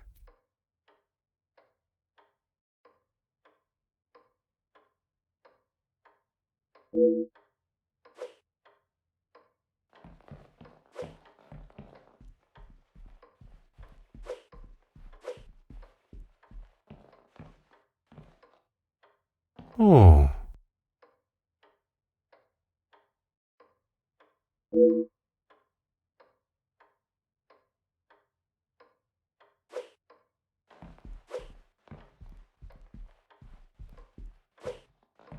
Huh.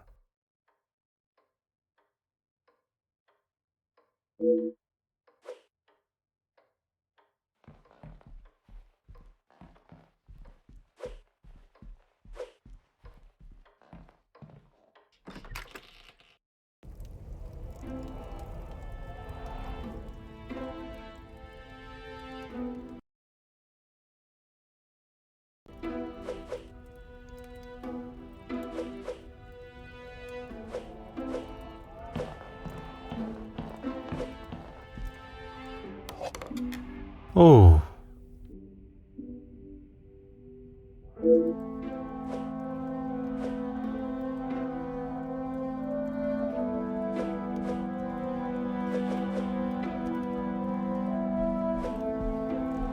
Oh.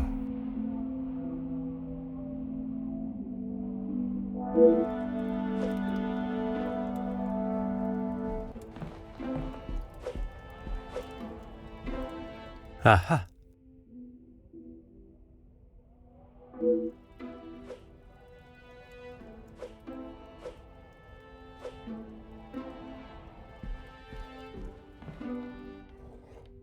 Hmm.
Things are beginning to become clearer.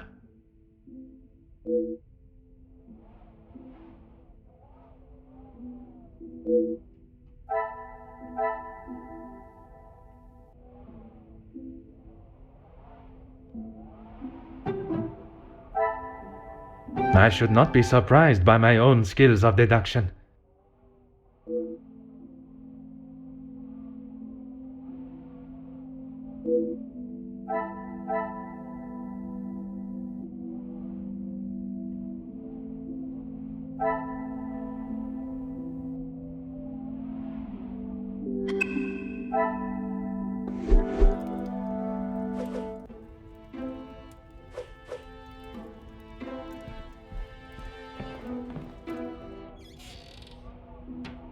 Huh.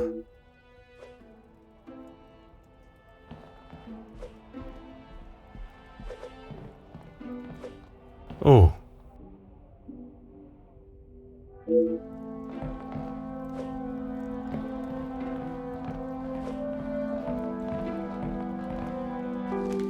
Hmm.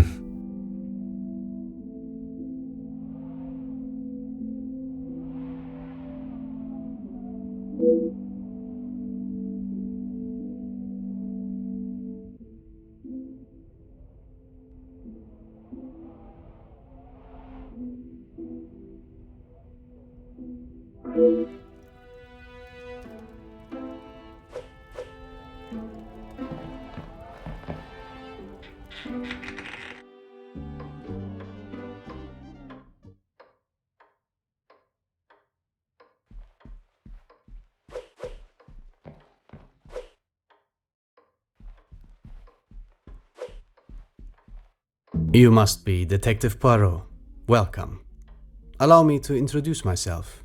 Gideon Demir. The fiancé to Mademoiselle Angeline. The pleasure is all mine. Angeline spoke so highly of you. It sounds as though you are the man that can sort this terrible mess out. I am, monsieur. You have my word. Mostly friends of the family. A couple of business associates of mine. Quite a mix from all walks of life. With regards to the blackmailing, can they be trusted, or should they be considered suspects? Angeline is struggling to trust anyone right now, but Madame Vandenbosch, as it is her house, thought it was best for us to have them all present. And they will all be staying in the house? Yes, it is a rather full house. All 6 guests will be staying on this floor. The family resides on the 2nd floor, as does Felix. I will be sure to speak with them all.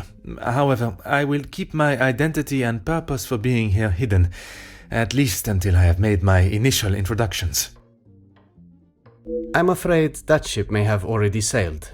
Once the Comtesse gets wind of something, a detective coming to the house, for example, you can bet everyone will know. She tries her best to keep everyone else happy, but I can see it is taking its toll. Quite understandable.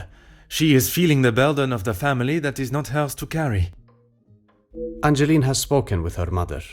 She has asked if there is anything that could be used against her, but she was just so dismissive. And what are your thoughts on the matter?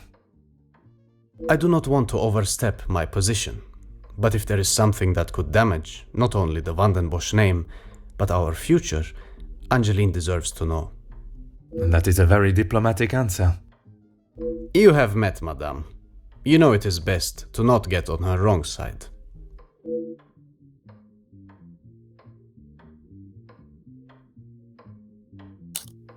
You are very observant, detective.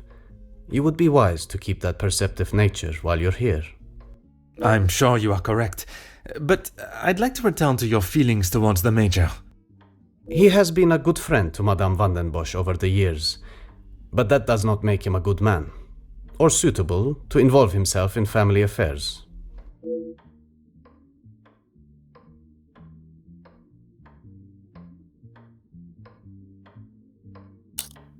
Merci, monsieur. I shall leave you to prepare for tonight's celebrations.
Some would say a lucky guess.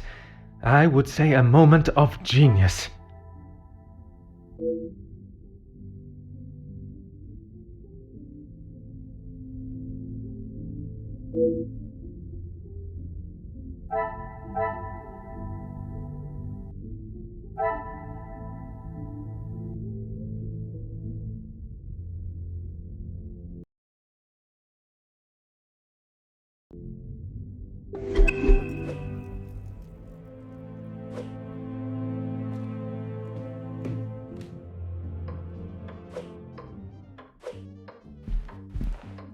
Please, ask away, detective.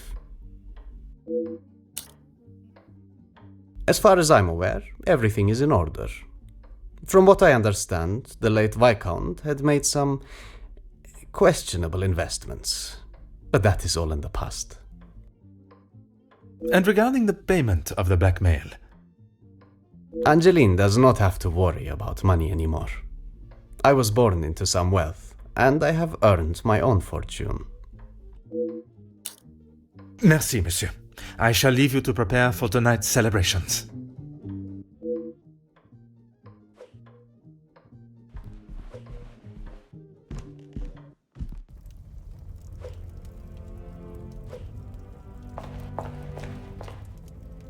Detective, it looks as though I might be out here all weekend. What can I do for you? I'm a guest. I shouldn't have to go around chasing them. Perhaps the party preparation is more of a priority. It's not my fault they aren't ready. Why don't I wait here while you check in the butler's pantry in the east corridor? I think I saw a maid go in there earlier. I shall take up no more of your time. À bientôt.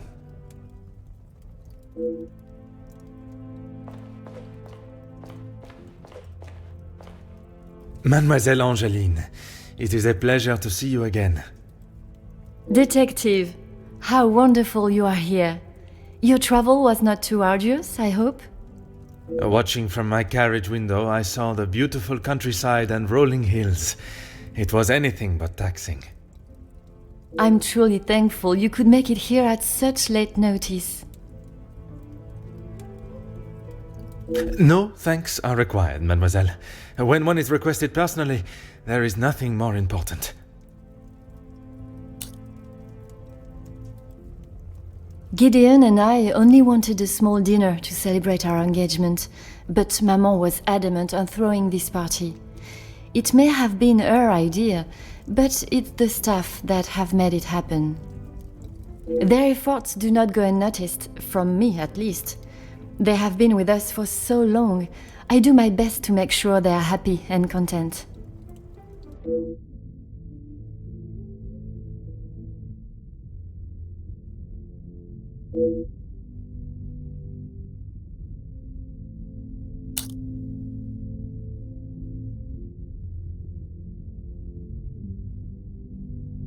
Only Maman, Elizabeth, my beloved Gideon, and you, of course. And what is your fiancé's opinion of the letters? He thinks me foolish for paying the first one if there is no secret to reveal. But But you believe there may be a secret lurking, one that Maman is herself keeping hidden. she tells me nothing. Even though I'm a grown woman on the verge of marriage, she still treats me like the child I once was. Perhaps it is out of love that she protects you. It is in every mother's nature to protect their young from hurt.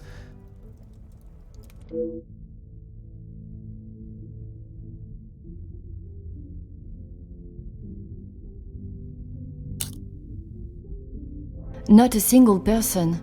I don't know anyone that would stoop so low. The guests that will be joining us tonight, they are ones you can trust?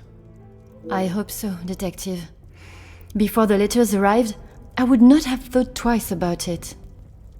They are all close friends of yours, I assume. Friends and colleagues. Gideon has spoken positively about them. It would be a rather underhanded tactic to do such a thing to someone you are doing business with.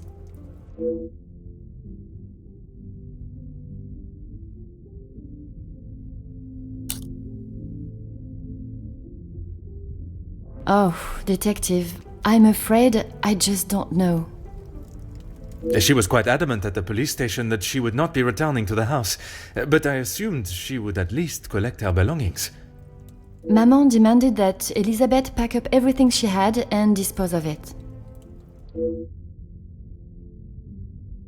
But I couldn't let that happen. Elizabeth and I took her belongings, what little there was of them, to a friend of hers in the town that Elizabeth knew of. But not even she had heard from her.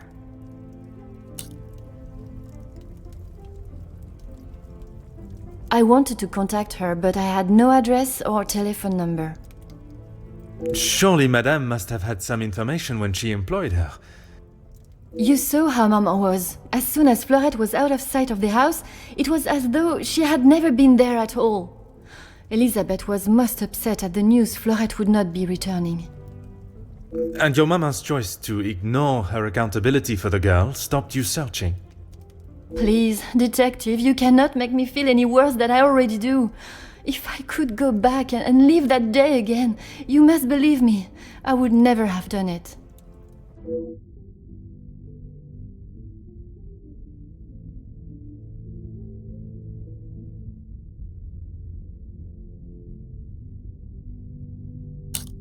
Yes, Maman has quite a collection, although they are not all to my taste. Most, in fact. The painting of the saints, in particular, it is quite exquisite. Is it connected to the house in some way? The one in the hall? If you look above your bedroom door, you will see one of their names. I believe they were originally carved to watch over the occupant. Merci, mademoiselle. I shall find you if there is anything further I need.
The pieces of the puzzle are finally coming together.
Magnifique.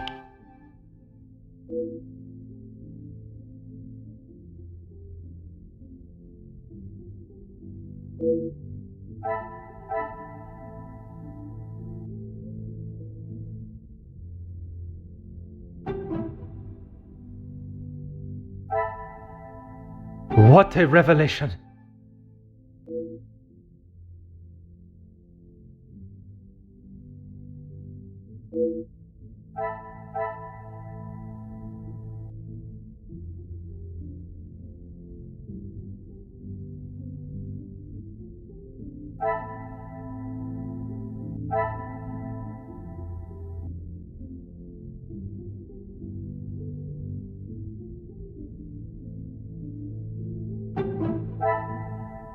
Things are beginning to become clearer.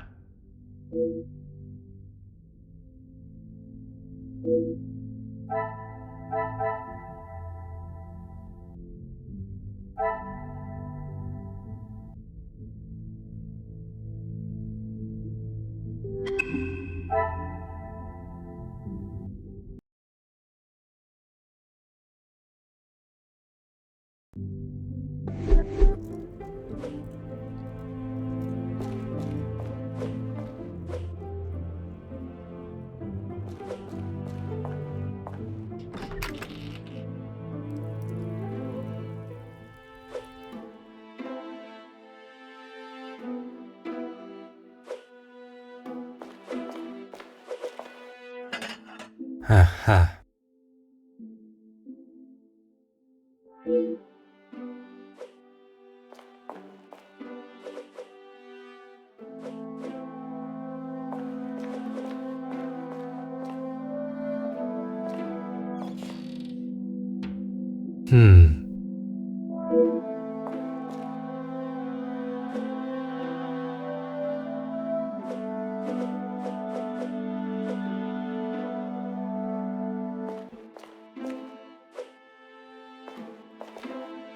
Ah, Mademoiselle Elizabeth.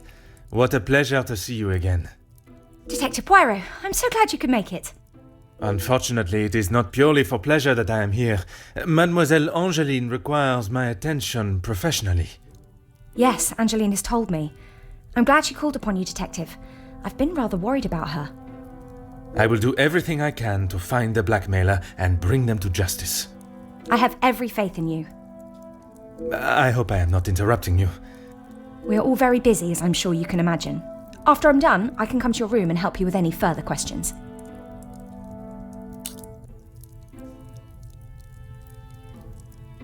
No one escorted you? I am so sorry. Everyone is just so frantic at the moment. Madame has requested all staff prepare for this evening.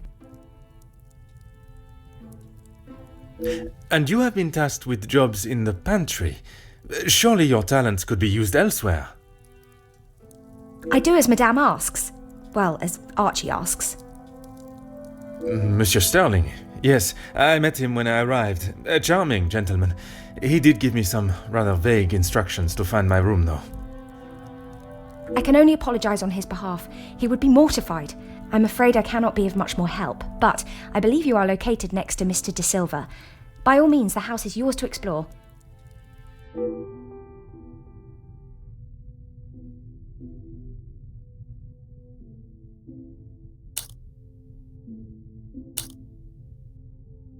Yes, I'm afraid it may be all for show, though. She has not been herself, and it is not only I that have noticed. Madame Vandenbosch. Surely it must have had some effect on her. Madame has carried on as though nothing has happened. She has never been one to show emotion, and she doesn't seem to notice how it has affected Angeline. The staff, on the other hand... Angeline means no harm, but there have been some instances recently where she has acted rather sharply with them. I hope not too sharply. A house of two Madame Vandenbosches would surely be too much for anyone. Ah yes, guests are requested to sign the book when arriving. I believe it gives details to the guests' room locations. It stated the male guests are to be staying in the East Wing. Yes, Madame does not believe in male and female guests residing beside one another. Oh, yes, well, I'm afraid it is far from a happy ending. Luke is sadly no longer with us. Oh, mademoiselle, I was not aware. It's fine, Detective, honestly. I'm sorry, but I really must finish this. Bien sûr, mademoiselle.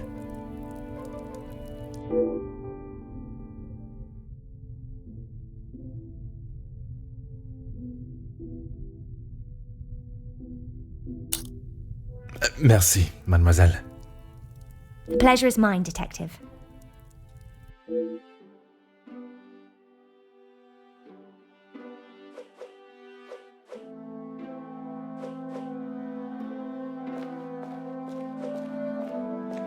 Before you leave, Detective, I have something for you beside the furnace here from Angeline. She wanted me to give it to you on your arrival. Merci, mademoiselle.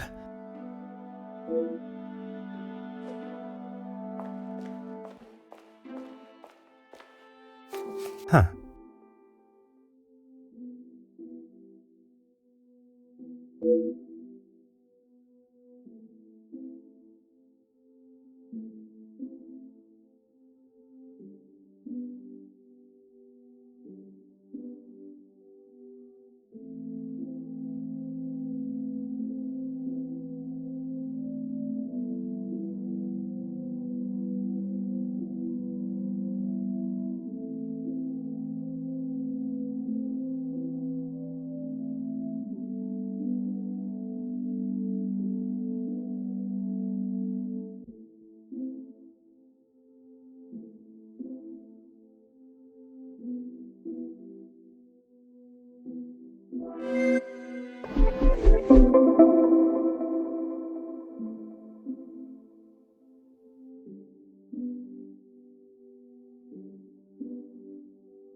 I should not be surprised by my own skills of deduction.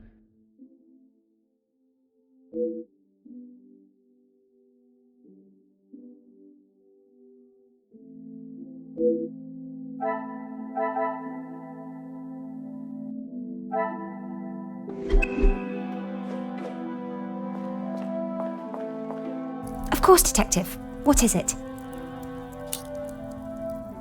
I would not say it in front of the Major, but it is rather hideous. It was a gift from him to Madame from his time overseas. I don't think it even has the capability of writing. A pen that does not write is like a fish that cannot swim. As Angeline describes it, a useless ornament. It's the thought that counts, I suppose. Merci, mademoiselle. The pleasure is mine, Detective.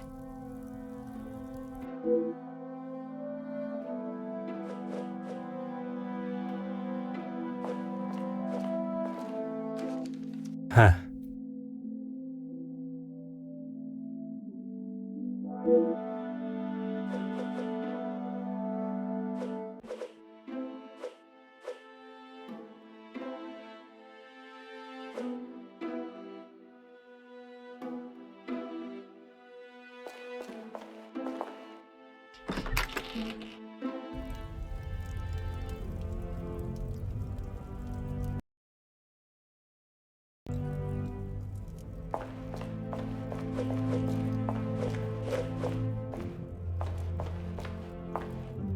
What can I help you with, Detective? I was right to pay it, yes? You have read them. What do you think? You were wise to consult me, but bowing to their threat may have only shown that you are willing to pay for their silence. Is the secret they speak of worth so much? I wish I could, but I have no idea. The letter was addressed to me, but I have nothing to hide. Maman took one look at it and disregarded the whole thing as someone's idea of a joke. She looked at it. She is not aware of the second letter. She doesn't know I paid the first. I thought I could make it all go away. Did you ask Madame if there was a family secret they could be privy to? She said I was to ignore the letters and stop wasting my time with such foolishness. If there was something, she wouldn't tell me anyway.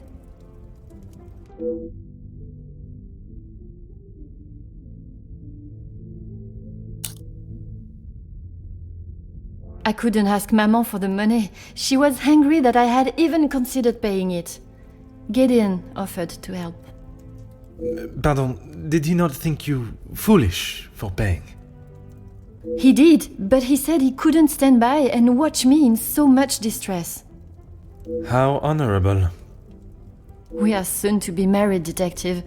A loving partnership that faces their troubles together. They are his words.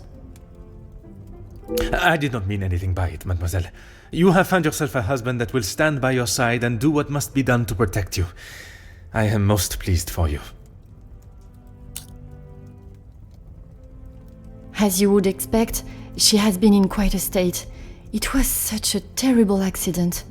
She kept it to herself for almost a week before she even told me. Pardon, how could you not know? Surely his absence from the house was noticed. Maman fired him after he returned to the house. She said he could not be trusted. But Mademoiselle Elizabeth's position was kept? I begged Maman for them both, but she said if he was willing to go behind her back, what else could he do? Falling in love is a far cry from committing even the smallest crime, n'est-ce pas?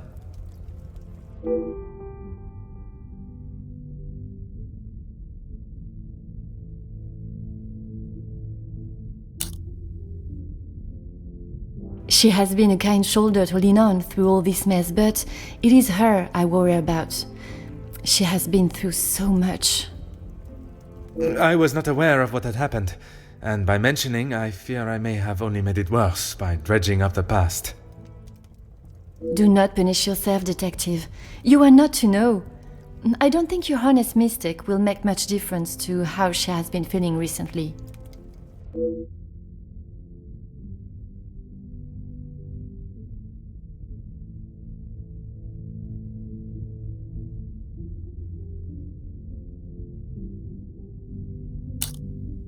Merci, mademoiselle.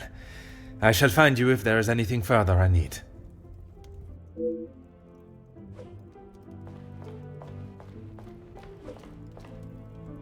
Detective, it looks as though I might be out here all weekend. What can I do for you? Is that what he said? I can barely understand most of what he says with that accent.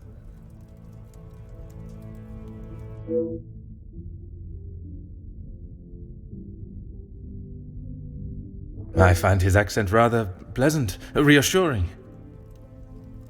I guess. Not too helpful when it comes to finding your room, though. You'll probably be the lucky one that has that hideous plant outside the door. I shall take up no more of your time. À bientôt.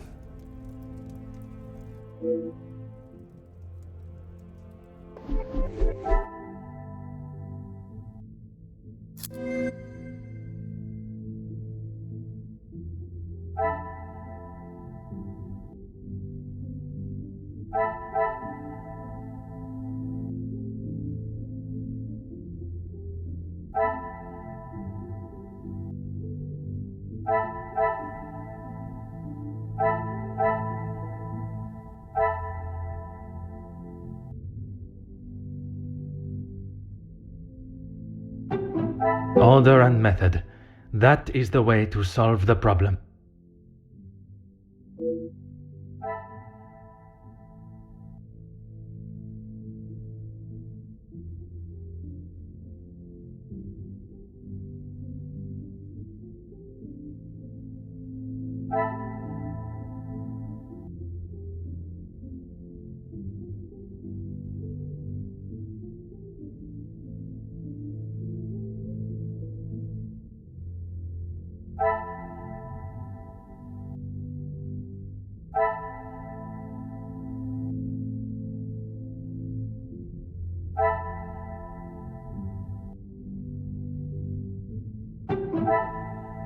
The pieces of the puzzle are finally coming together.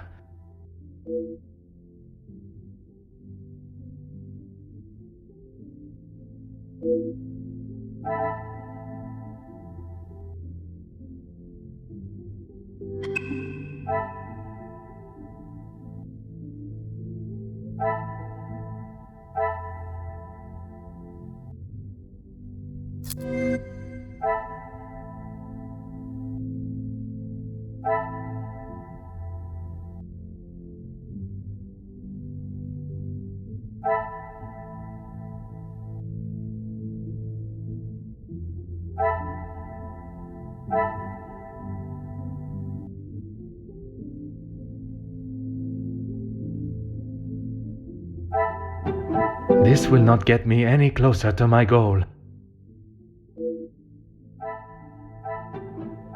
Magnifique.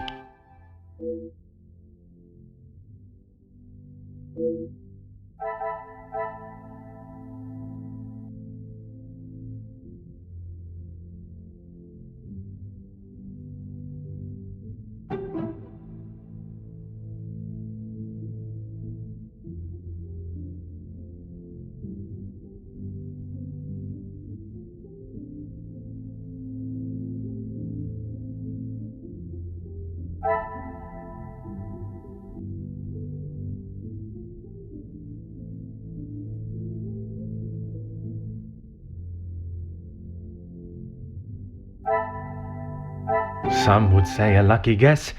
I would say a moment of genius.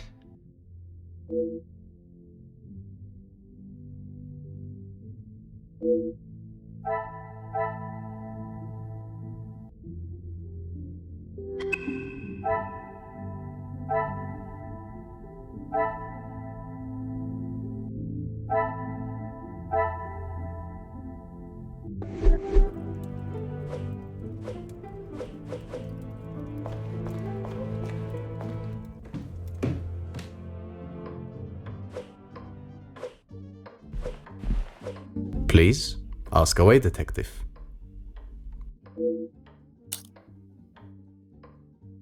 Angeline has spoken of it. You made quite the impression on her, detective. I feel responsible for what came from that day. Florette's dismissal and Luc's. It is not your fault. Madame Vandenbosch does not like it when her rules or authority are undermined. I tried to explain to Angeline the same, but her guilt has not left her. I suppose you think I was unwise to pay it? I am glad Mademoiselle requested my help before you fell further out of pocket. Madame Vandenbosch had no intentions of paying it, whether she believes there is a secret that could ruin the family or not. It was an honorable move for you to make the payment. It was certainly no small fee. Angeline is to be my wife, and then we shall be family. As far as I am concerned, my money is our money. Merci, monsieur. I shall leave you to prepare for tonight's celebrations.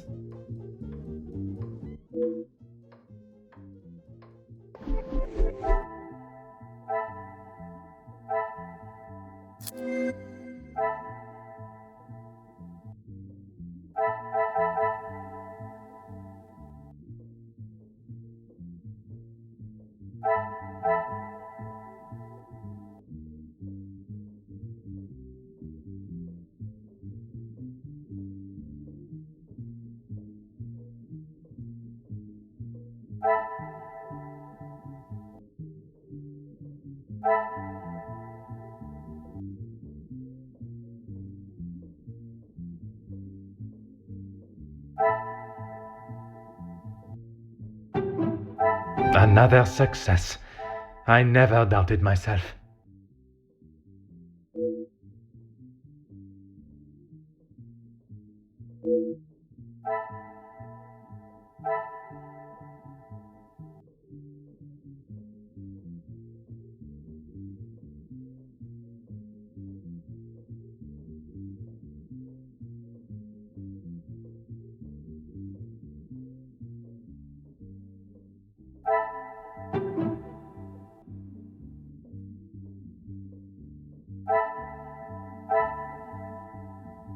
Another success. I never doubted myself.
Ah.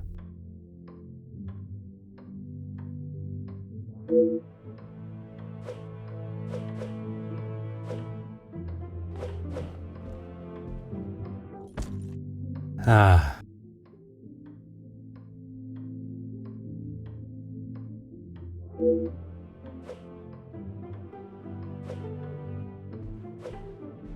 Mm-hmm.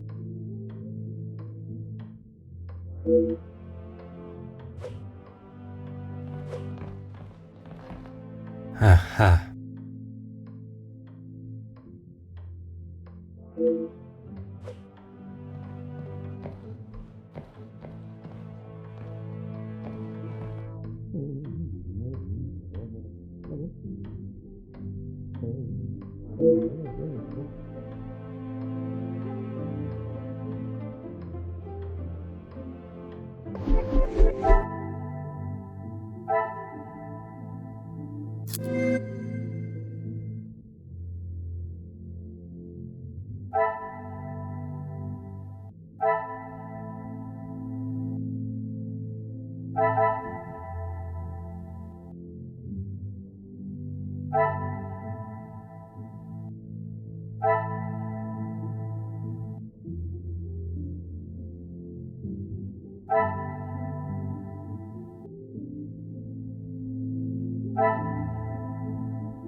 Some would say a lucky guess. I would say a moment of genius.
Huh.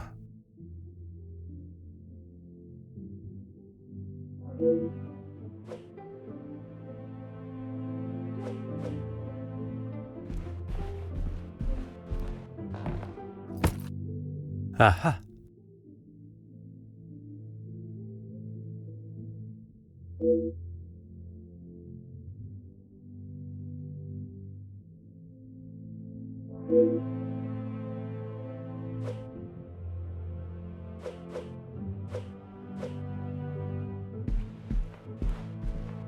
Huh.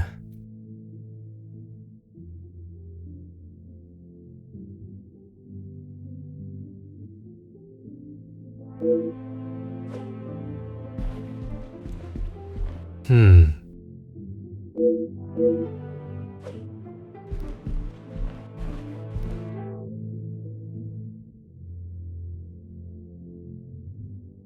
Hmm.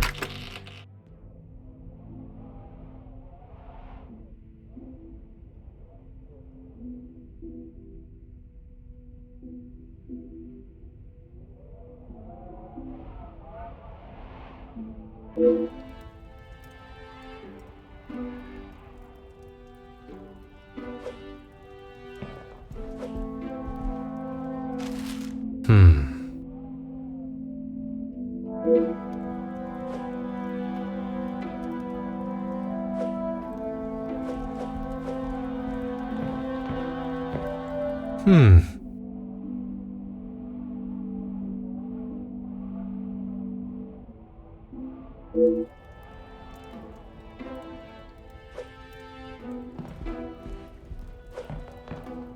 Oh.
Elizabeth, thank you for coming. I shall not take up too much more of your precious time. Not at all, Detective. I had best not be away for too long. Madame would not be pleased when there is so much work to do. Well, mademoiselle, if anyone was to ask, I required your urgent attention with a delicate matter. That should be enough to give you a moment's peace. Thank you, Detective.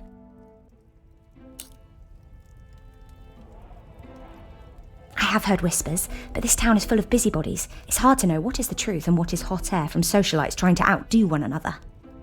I would not have thought you want to join in with such chatter. I'm not, but it can be hard to ignore. I try to quash any talk of it in the house. But it's easier said than done. When the staff are together, it seems to be a competition to see who can dream up the most scandalous rumour. You are a loyal maid and friend. Mademoiselle Angeline is fortunate to have you. It baffles me why they would target her in the first place. She has such a kind and pure soul. That may not be what you remember of Mademoiselle, but she has grown into a kind-hearted young lady. I was wary of that when I arrived, but I myself can see a change in her, a maturity. And if it is as kind and pure as you have stated, she should not be troubled by the letter. Letters, Detective. I have brought you the other.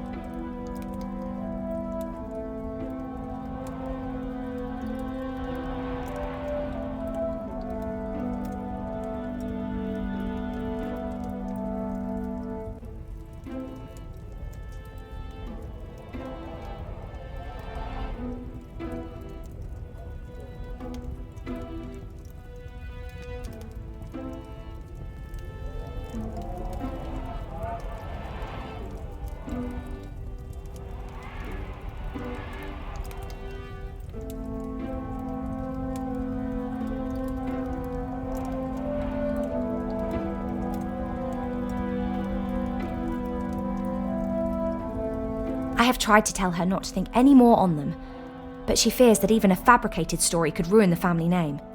She even frets at what it may do to her engagement. I have met Monsieur Demire, and I cannot see his love for Angeline diminishing at something so trivial. Merci for bringing this letter to me.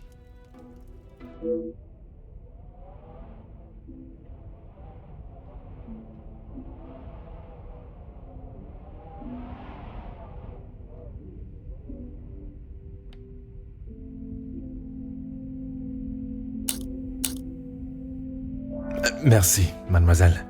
The pleasure is mine, Detective.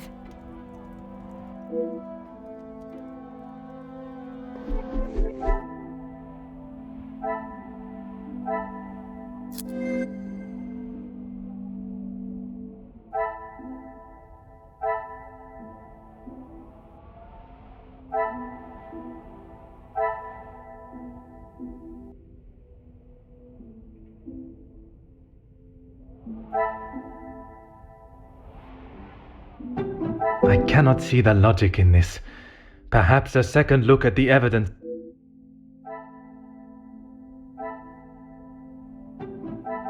I should not be surprised by my own skills of deduction.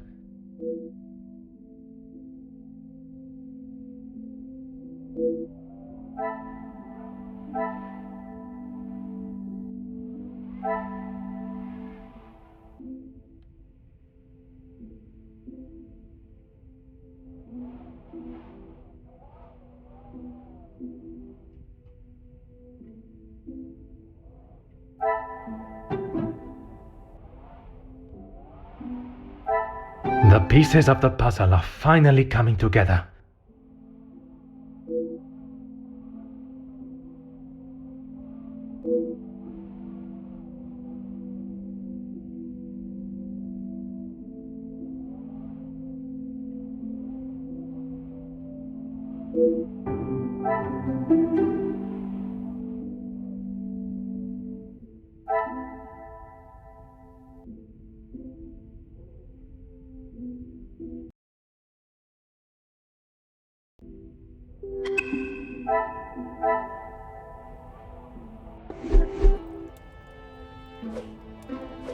Of course, Detective. What is it?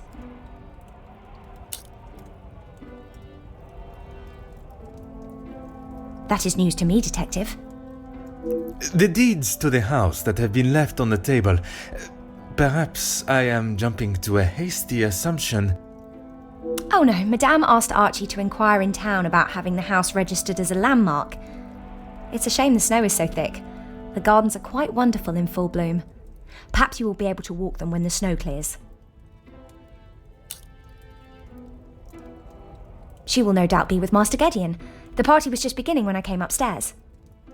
That is my cue to make a grand entrance. Am I presentable enough for the creme of society? Quite handsome, Detective. Merci. If you catch me snoring, please poke me in the ribs. I will use Madame's sharpest poker. It sounds as though someone else may have already been poked.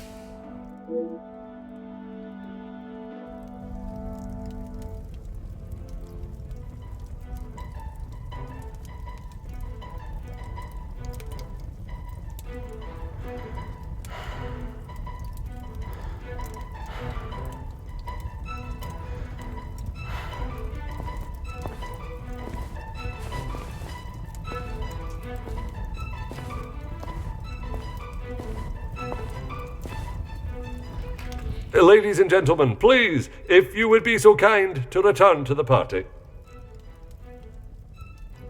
With all this excitement out here, I believe that is an end to the excitement, as you put it, Monsieur Demire.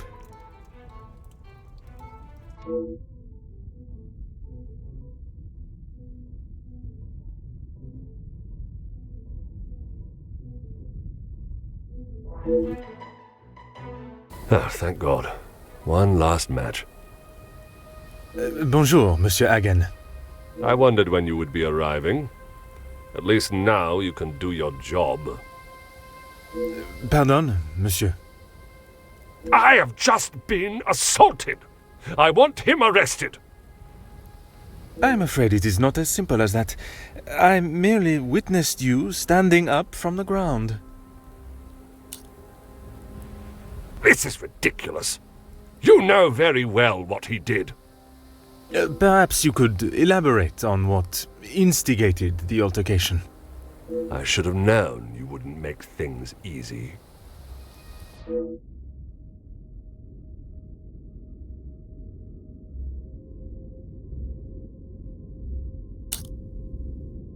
I have met Monsieur Demire. He does not seem one to physically assault someone unless provoked. I hope you're not implying that I started it. I am only stating what I have seen. I was having a private conversation with Angeline when he interrupted and struck me. That is all there is to know.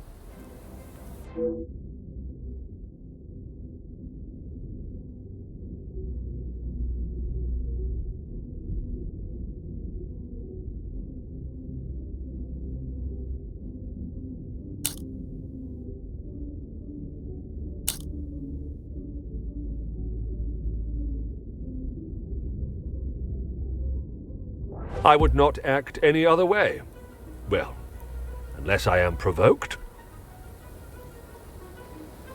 You have grown rather close with the Vandenbosch family, it seems.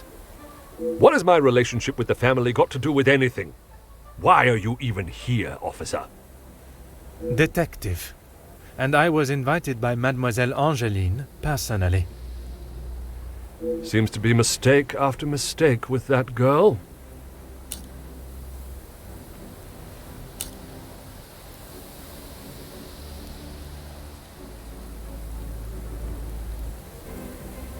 Of course I do. What a stupid question. He is scum. Him and his whole family.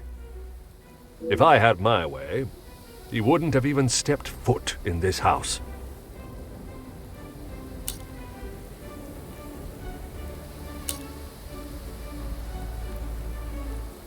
Officer Poirot, are you going to do something about him or not? It is Detective Poirot. And if you refuse to answer my questions, I do not see how I can continue. I just don't know what she sees in him. Angeline could do so much better. I don't think she realizes what she is getting herself into.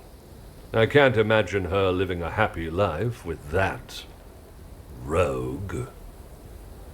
I see. Merci, monsieur, for your honest opinion, whether I agree or not. I shall leave you to your cigar and return to the party.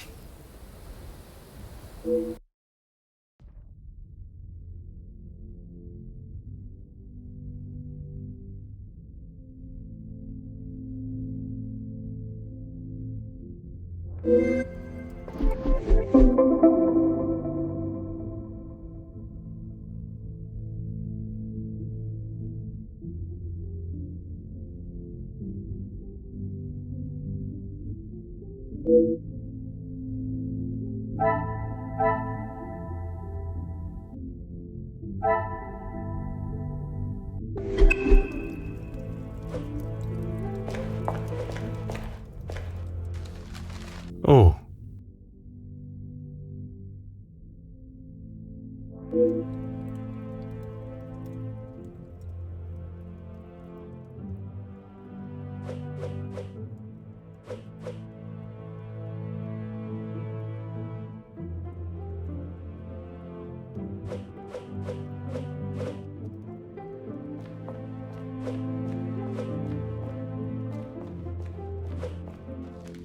Oh.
Ah.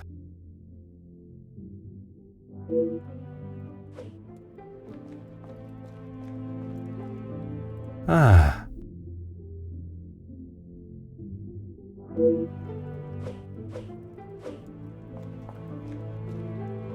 Huh.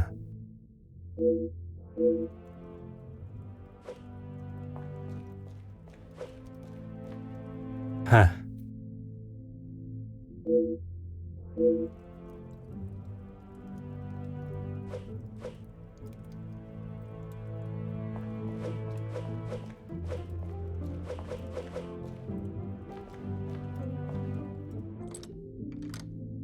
Mm-hmm.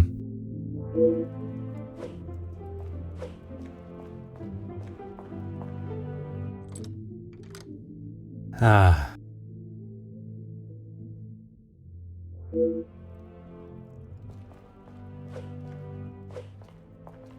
Monsieur Sterling, I trust the preparations are progressing since our last meeting. Please, Detective, Archibald is fine. Everything is in order now. Are you ready to join the party? You are head butler of this house. It is a position that warrants respect, and I shall continue to give it, Monsieur Sterling. And I must admit, it is the smell from the kitchen that has my attention more than the party itself. Rehanna is quite the cook, but it will still be some time. Maybe you'd like to enjoy a drink while you wait? Some of the guests are already in the salon to your left. And the remaining guests are in the library on the first floor. I will be sure to explore both. Merci. Dinner will be served in the dining room, but the rest of the evening is yours to enjoy. You have all certainly been working hard, it seems. Very hard. The lady of the house wanted everything a certain way, and that's how it was to be done.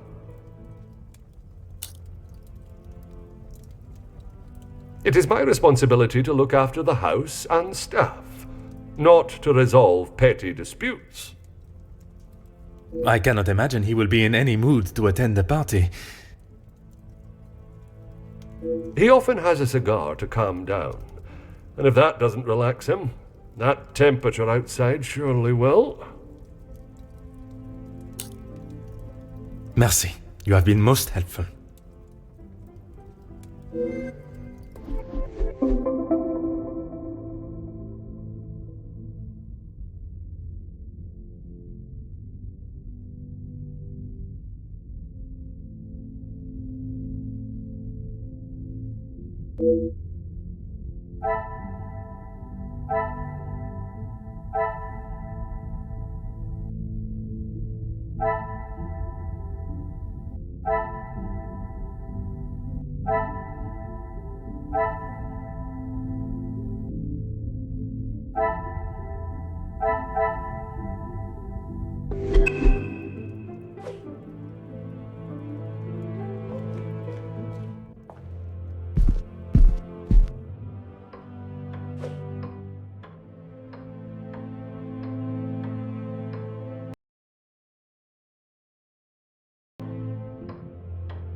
Huh.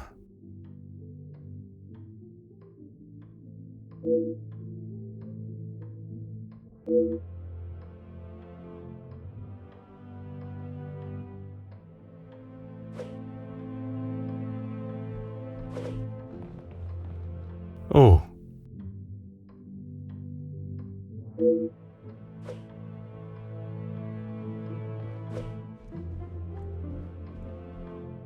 Ah.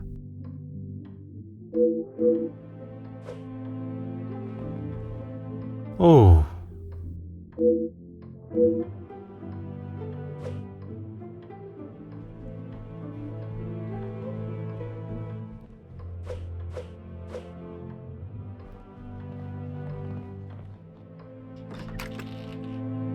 I told you, you're barking up the wrong tree. I'm not a reporter.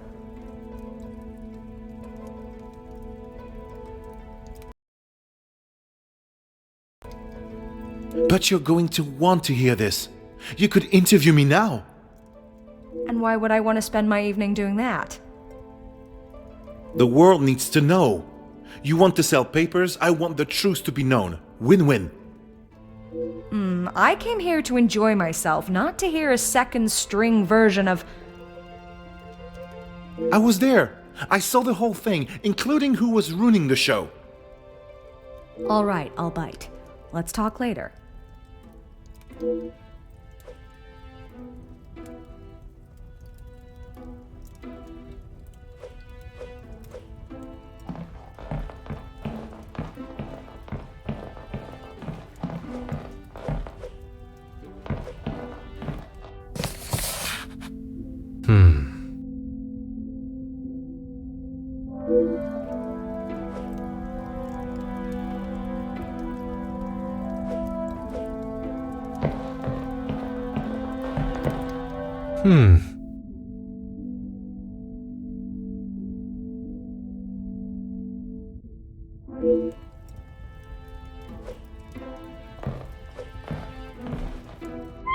Aha.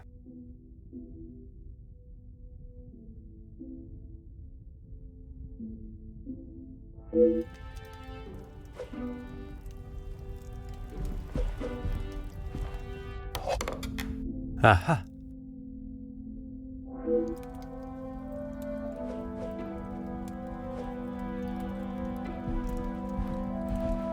Oh.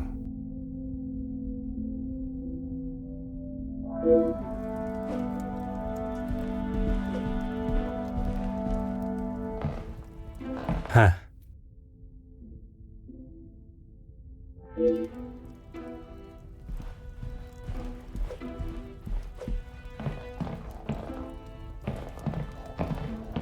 Mm-hmm.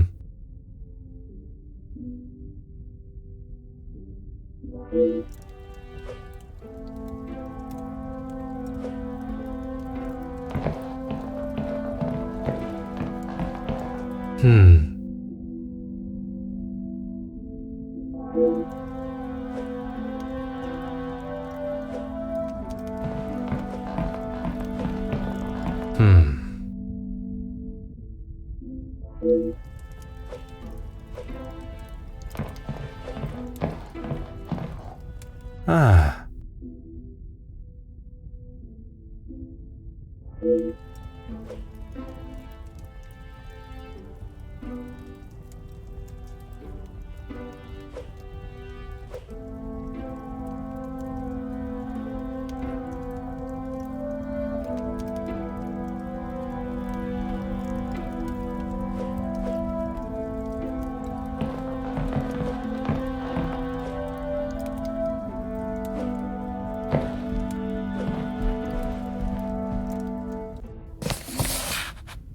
Huh.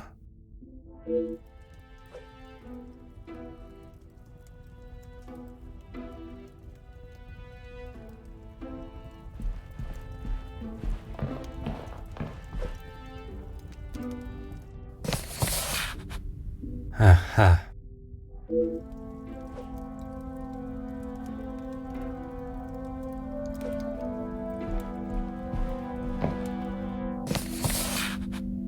Ah.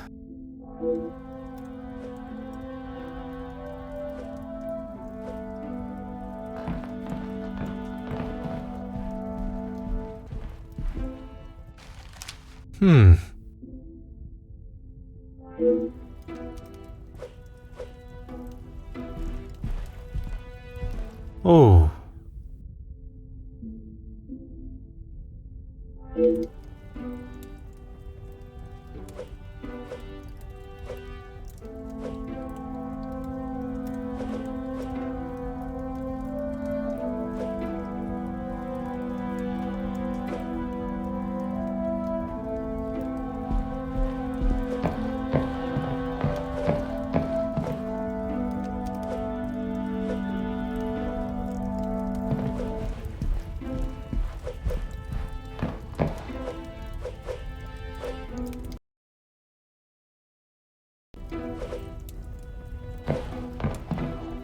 Bonjour. Are you a guest of Mademoiselle Angeline or Monsieur Demire? Do I know you? Where are my manners? I am Hercule Poirot. The lawman. Oui, monsieur. Detective Poirot. And you are? Ernesto da Silva. A pleasure, monsieur.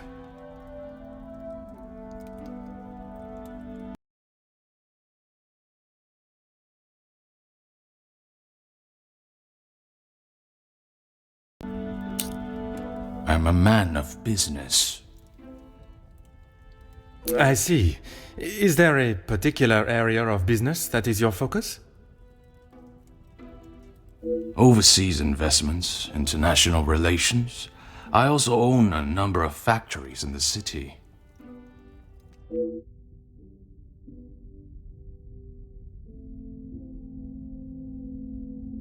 Très bien. Monsieur has many talents.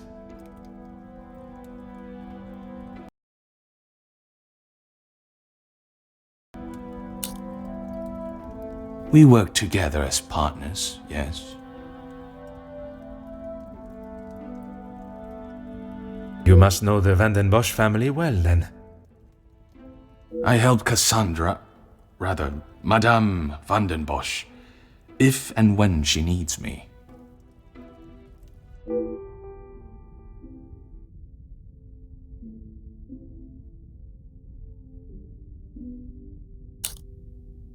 I did, but frankly, I have no time for childish school fights.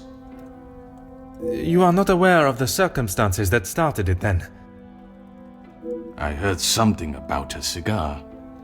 Only Felix would be petty enough to get riled up by something so menial. A cigar? Yes, Monsieur Demire had one of Felix's precious cigars. If you ask me, they won't be the real thing anyway.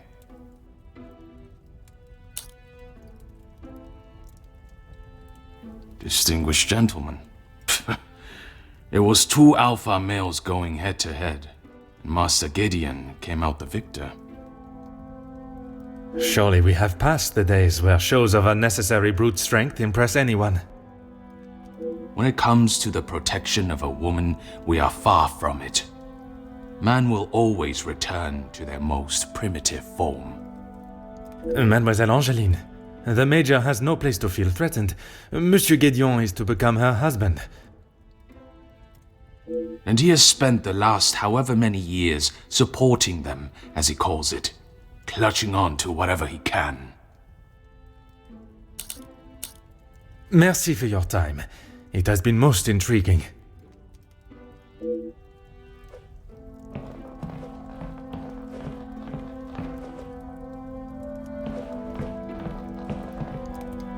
A pleasure to make your acquaintance.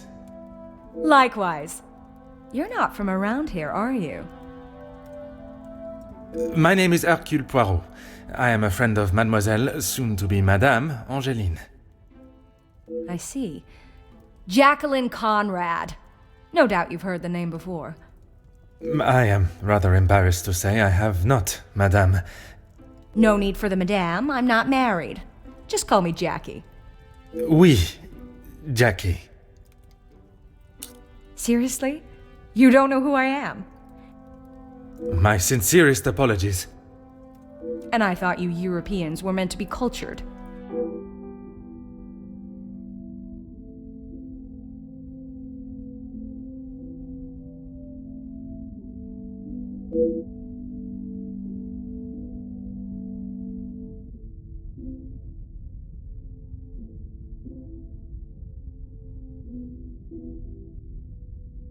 Here's the thing.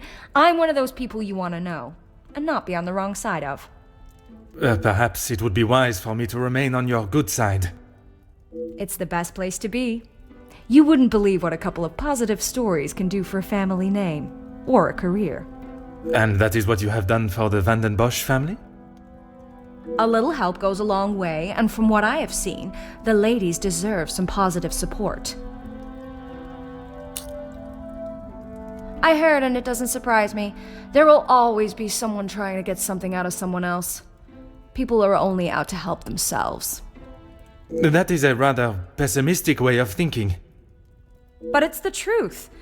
And in my experience, more often than not, it's someone the victim knows, and knows pretty well.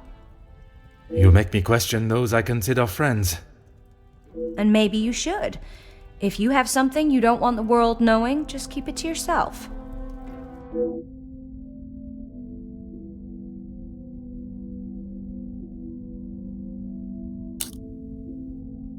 That's what we call eavesdropping. Pardon.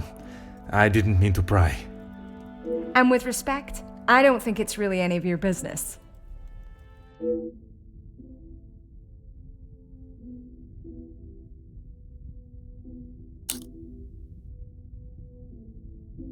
I must take my leave.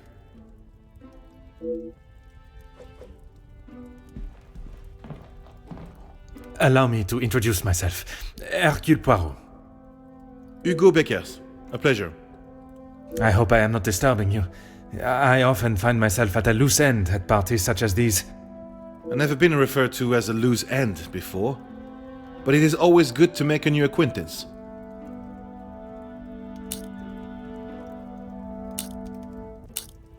There is no better way to understand one's purpose in life.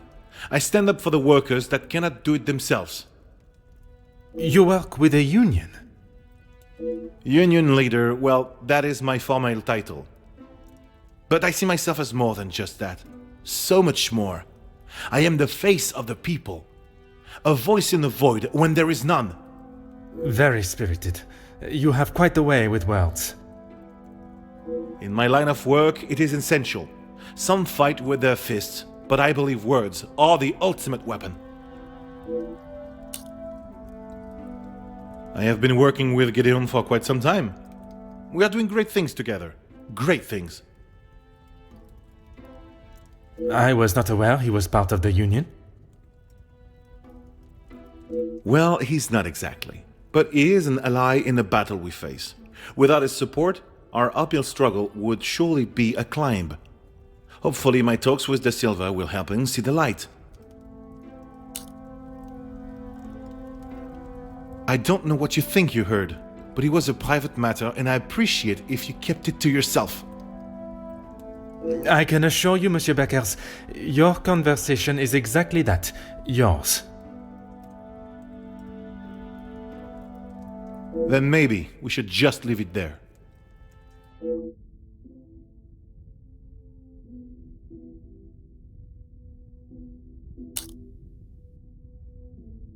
Merci.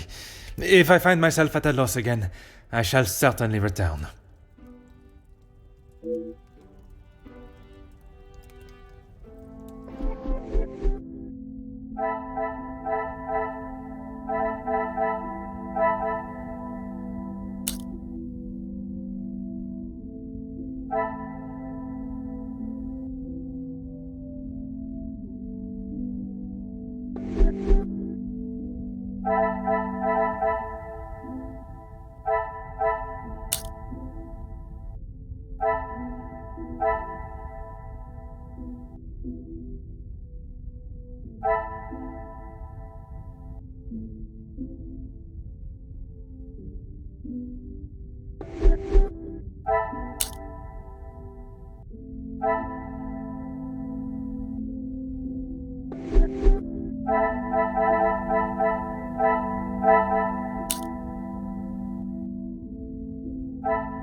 magnifique.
Things are beginning to become clearer.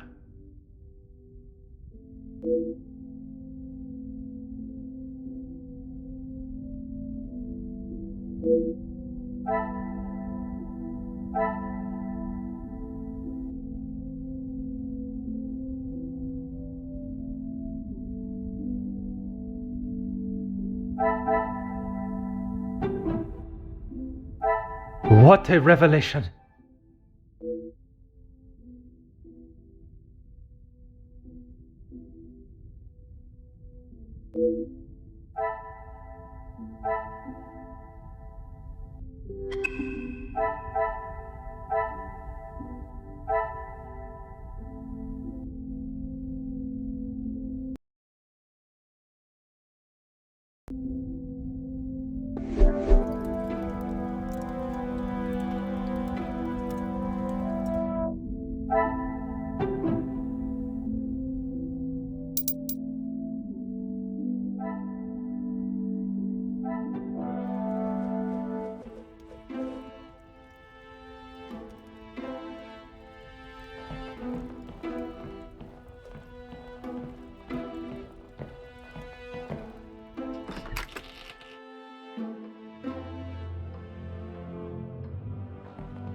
Oh.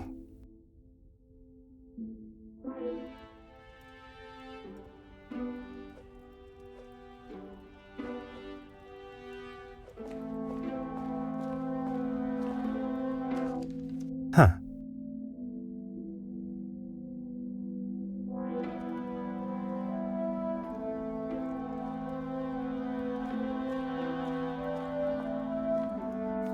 Aha.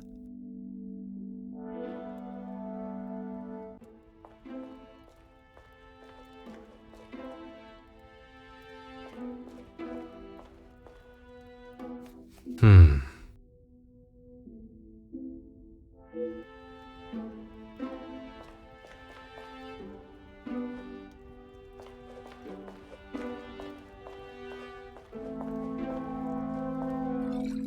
Oh.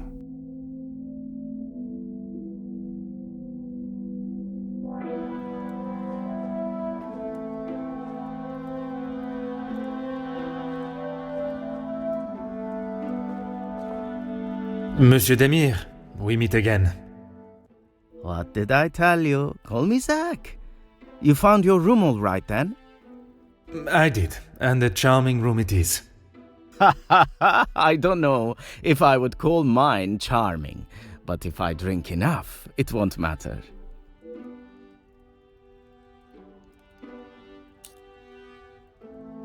That's okay. At least you actually care. Not like most of the others here. I'm the groom-to-be's older, more handsome brother. Ah, oui. I see the resemblance now. How wonderful that you can celebrate this occasion together. I'll stop you there. The only wonderful thing about this celebration is the free food and drink. You are not pleased for your brother? Angeline seems nice enough, but marriage is not for me. What is there to gain from tying yourself to someone for the rest of your life? Besides the money. Recently, not a great deal. Well, except for enjoying myself. I was once a field medic in the military. But those days are over. A noble occupation. Did you not want to make it your career? It wasn't my decision to make. I certainly don't miss the battlefield, that's for sure.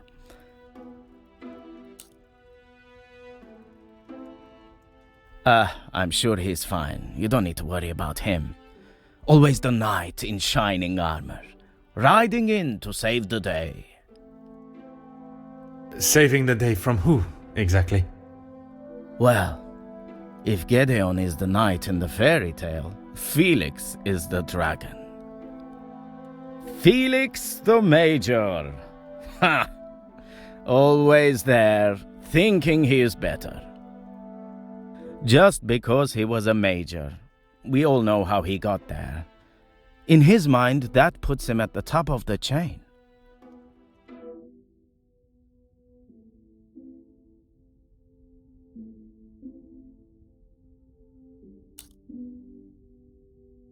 Gedeon said they were the majors, but I didn't think he would miss just one. Ah, it was you that took the cigar. Pfft. Me? Okay, detective, you twisted my arm. It was me. But I didn't even get a chance to smoke it. Gedeon snatched it out of my hand. I'm sure he could afford to replace it.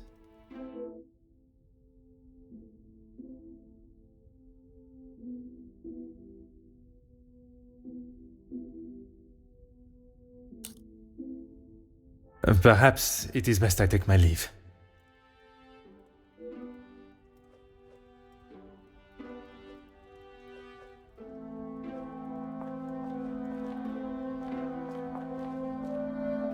Allow me to introduce myself. Hercule Poirot. Detective Hercule Poirot? I heard we were being joined by one of the king's finest officers. Oui, madame. I see my name precedes me.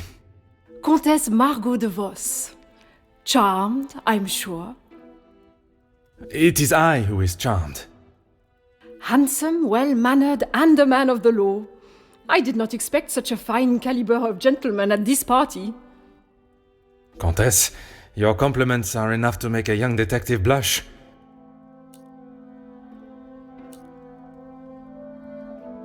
I fill my time mostly with charity work. The number of those less fortunate only continues to grow. How very admirable. One must remain humble. I have been a close friend to the Vandenbosch family for, well, heaven knows how long. You must have known the late Viscount, then. Indeed, we had been friends since our school days.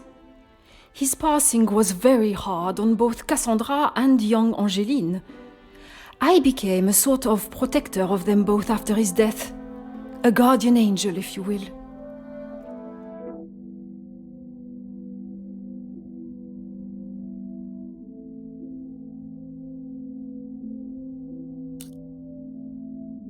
You will find Felix at the center of any trouble, especially when it concerns the ladies of the house. I understand he has made himself quite at home here. What an understatement. He thinks his friendship with Cassandra entitles him to anything and everything in the house, including certain opinions of how young Angeline lives her life. He does not approve of Monsieur Demire? You'd have to ask him. Or rather, speak with Gideon's brother. He will have something to say about Felix, I am sure.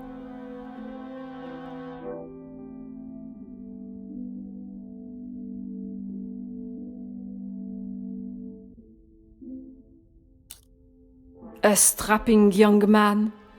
Angeline has found herself a good one. They certainly make a handsome couple. Speaking with them both, it is plain to see, even to one that is unexperienced in such emotions, that there is a great deal of love between them. When they are together, it is obvious for all to see, even at such a young age. But who are we to judge what the heart wants?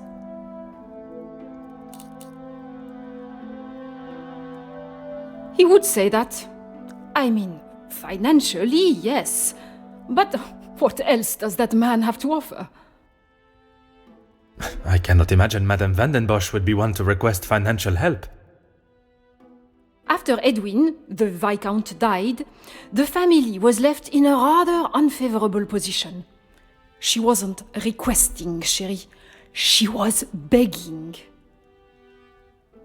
I see. Let's just keep that between us. It's a rather sore subject for her.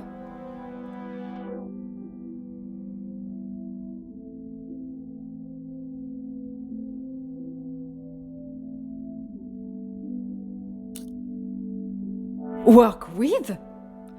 I built it from the ground up, detective. My admiration continues to grow. While my husband, the Honorable Count de Vos, is always busy with his duties, I found myself at rather a loose end. I could not bear wasting my days with no purpose. And one day, while shopping in the city, I noticed the abundance of young women living and begging on the streets, dirty and hungry, without a franc to their name. It is horrifying to think of how so many must live their lives while others live a life of such selfish opulence. I hope that was not a backhanded comment on the life I live, detective. Far from it, Countess. You are using your wealth to better the lives of the less fortunate. It is commendable work you do.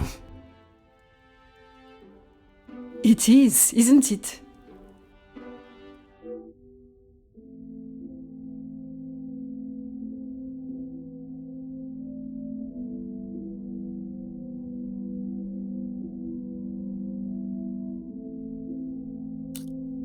It has been a pleasure conversing.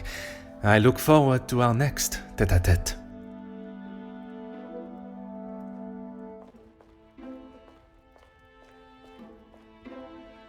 Fire away, detective.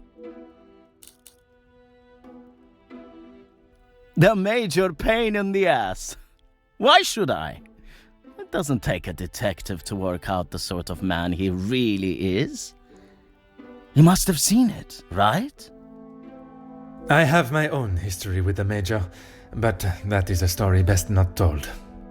I think it's a story best told now. It can't be any worse than what he did to us during the war. You fought together in the war? We were on opposing sides.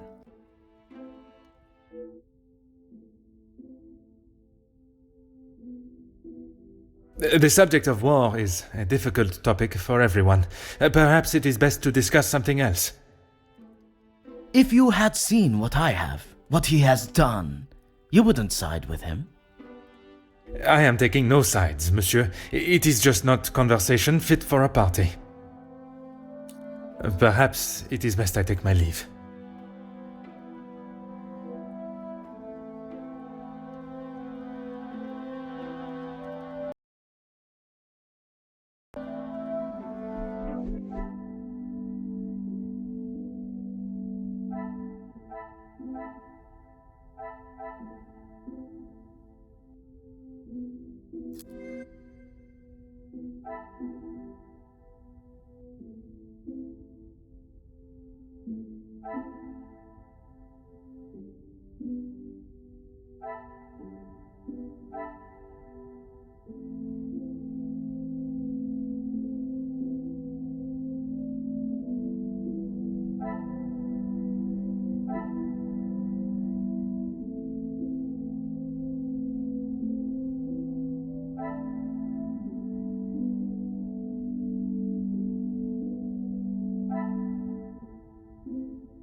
Another success. I never doubted myself.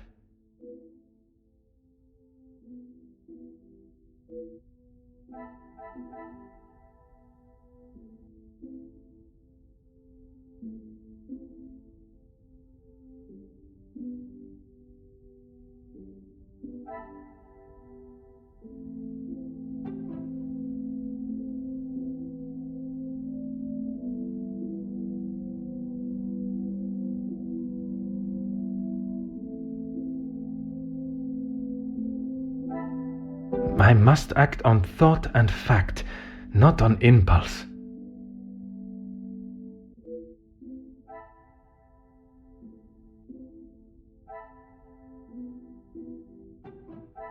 What a revelation!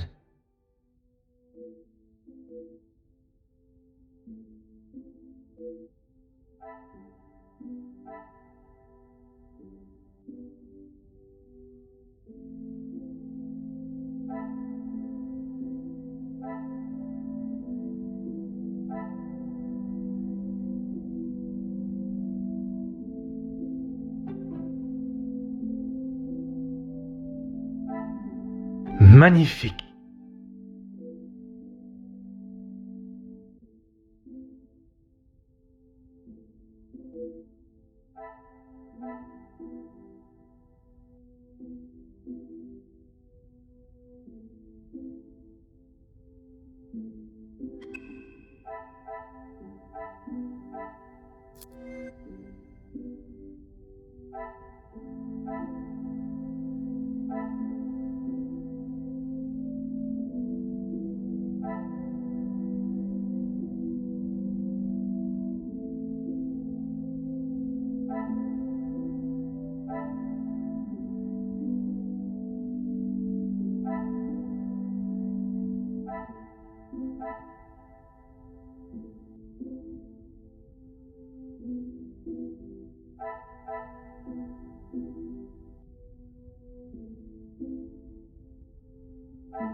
I should not be surprised by my own skills of deduction.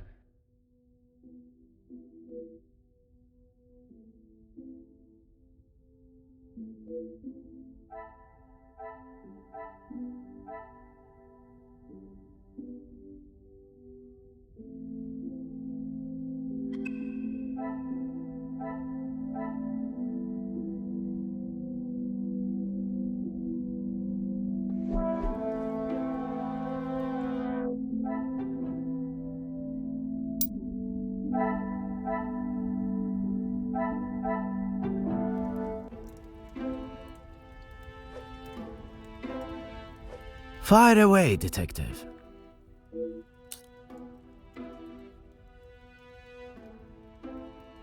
have a drink. But thanks anyway. I just would not like to see things get out of hand. Don't you worry about me. I've got it covered.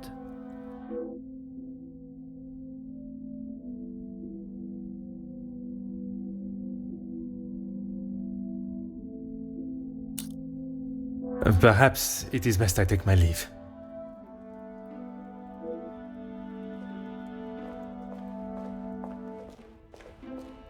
I am all yours, detective. You are quite inquisitive, aren't you? I believe it is called small talk, no? There is small talk, and there is prying. I assure you that is not my intention. Monsieur, please. I know a nosy gossip hound when I see one. We can smell our own. The Major isn't worth a minute of your time, though. You are not a fan of his.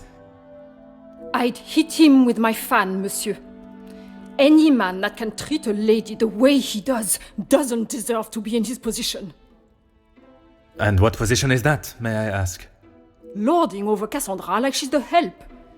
He shouts at her like she's a stray cat that's wandered into the house. Madness.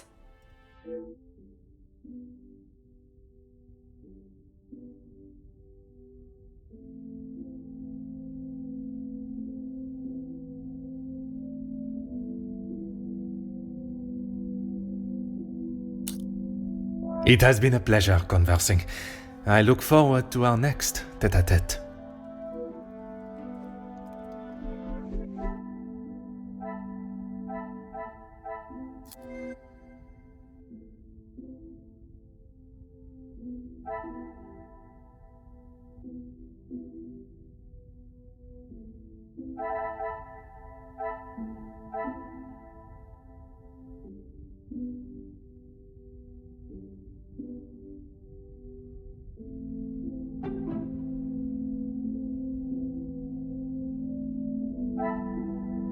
The pieces of the puzzle are finally coming together.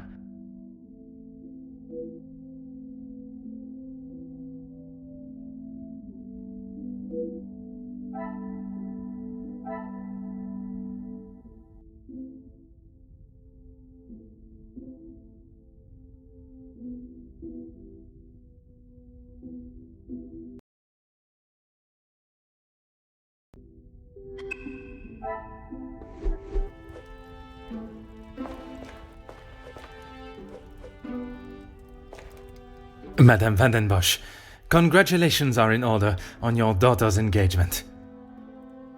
Thank you. And you are? Detective Poirot. I'm sorry, the name eludes me.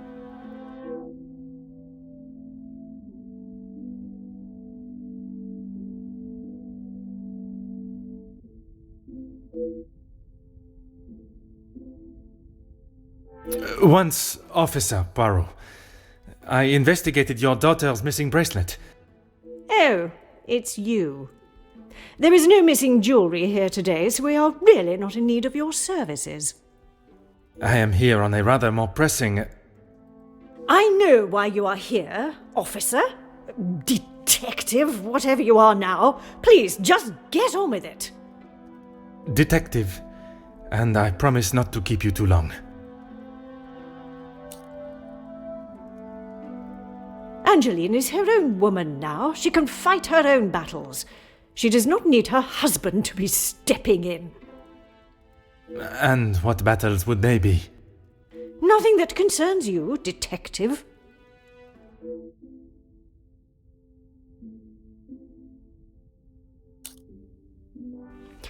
Keep your volume down. She had no right to do such a thing. As soon as the other ladies get wind that there was a police officer in-house, the whole town will know. Perhaps you should be more focused on catching the blackmailer that is holding your family's name to ransom than what the chattering women of the town will say. I care more about what those chattering women, as you so rudely describe them, have to say than the empty threat of an anonymous letter. Your daughter does not agree. In fact, it has been suggested that one of tonight's guests may know more than they are willing to show. The guests? You mean our friends?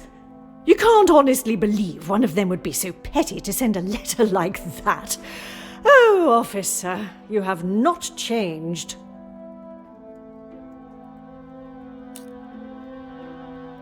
I suppose it is only polite to say you're welcome.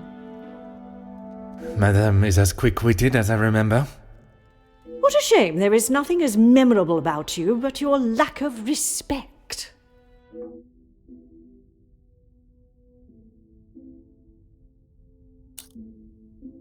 You can make whatever assumptions you wish. Based on several accounts, it seems as though the Major has a certain level of disdain for him and his brother. Felix is merely protecting both my daughter and the Vandenbosch name. Protecting them from what exactly? That is a question best asked to them. Gideon is a fine, educated young man from a well-respected family. All important when considering a new son-in-law.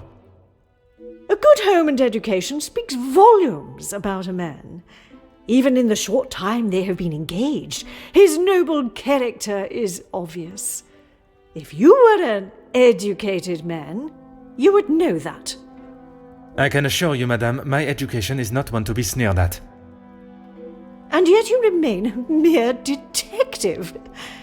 Perhaps it is your choices, then, that are to be questioned.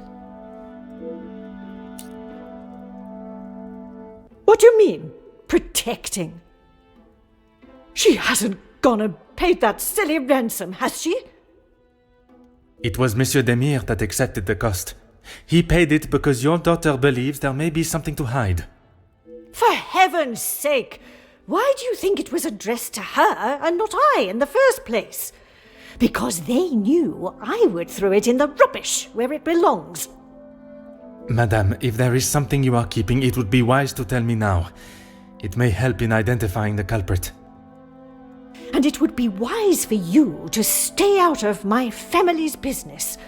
If I require your help, I shall ask for it. But don't hold your breath. Merci. An enchanting conversation, as always.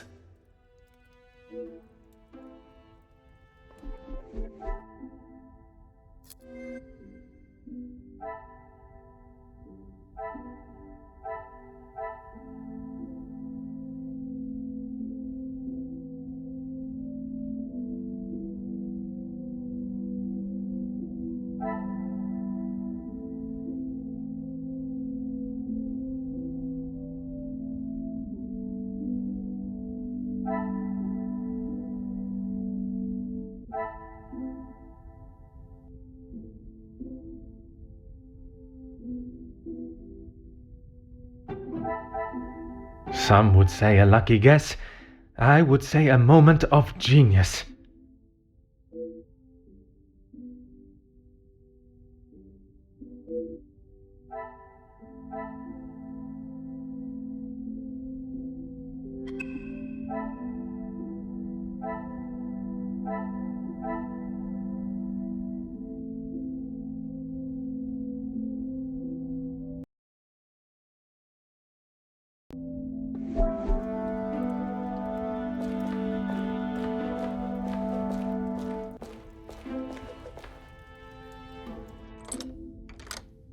Huh.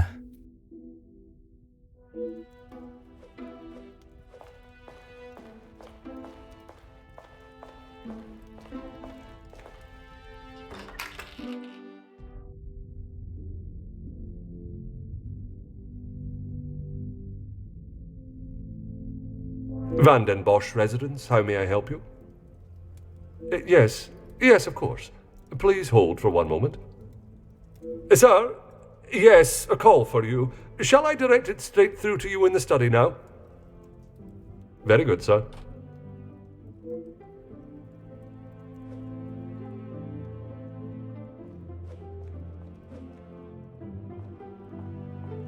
What can I do for you? Yes, he has been here for some time now. Lady Vandenbosch has been very good to let him stay so long. Would you say he has become part of the family? He's always been very vocal about how he stands the ladies in high regards, and so he should. Merci. You have been most helpful.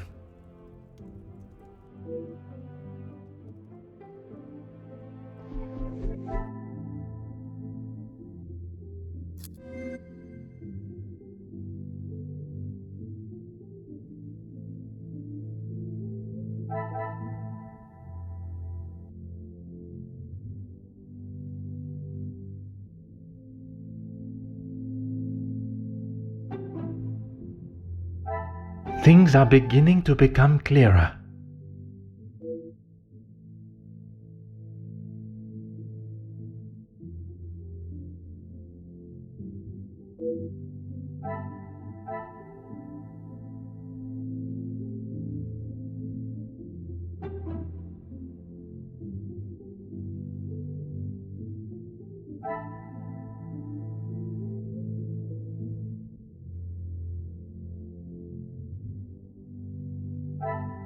Magnifique.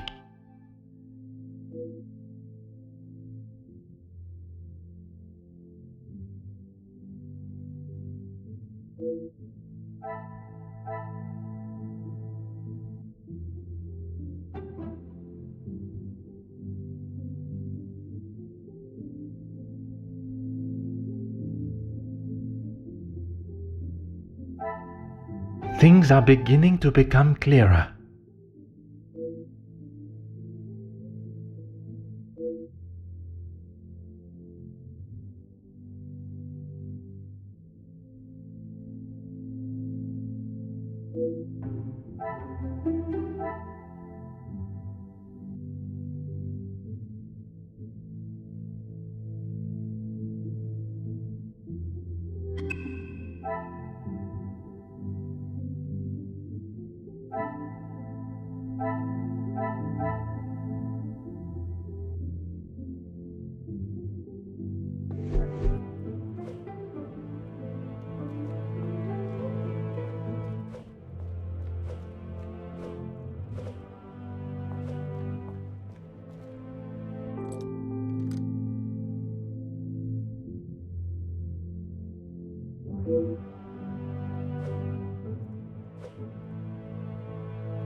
Let's make this quick, Detective. Locked? That is absurd. They should be constantly coming back and forth from there if they are hiding from their work again. What is it you want in my staff area, anyway? I only mention it as I was hoping to speak to some staff members. But if they are busy... Be a good fellow and make sure they aren't slacking off in there. It shan't take you long.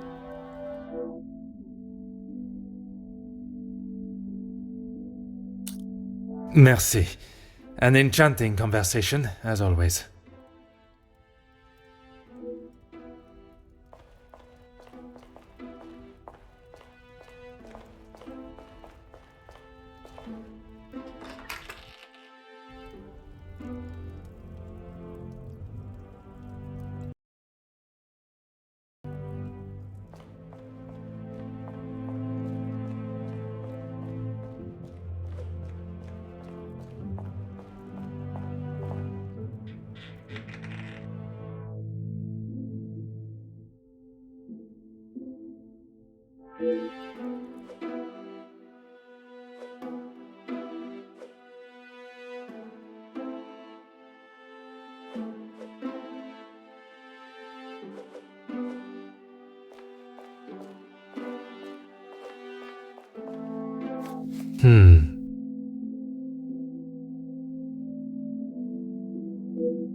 Hmm.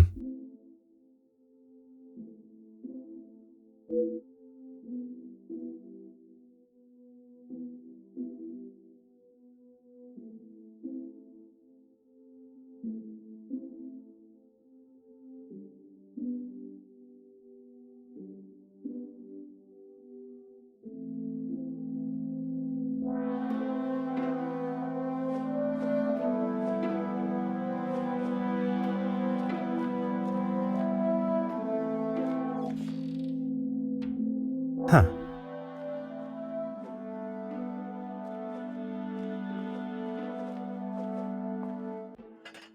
Huh.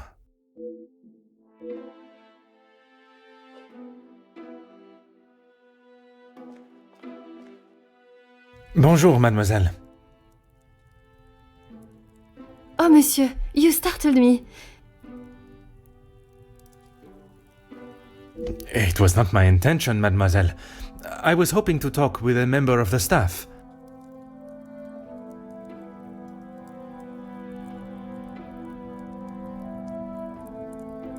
You are the detective?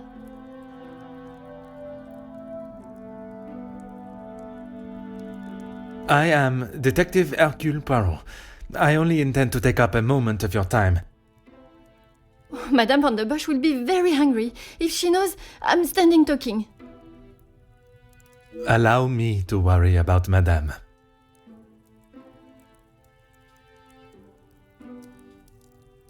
Inga Frank, detective.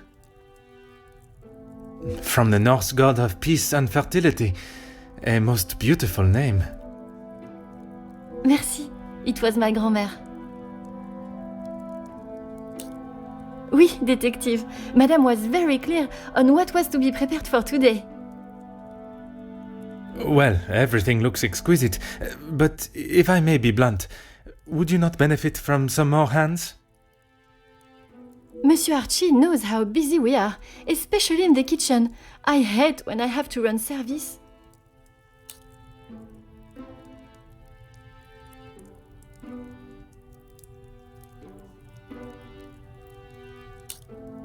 Merci, mademoiselle. I shall leave you to your work.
Another success.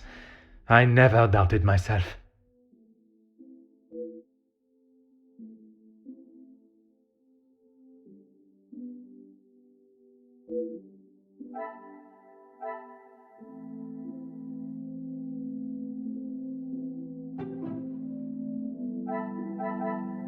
I should not be surprised by my own skills of deduction.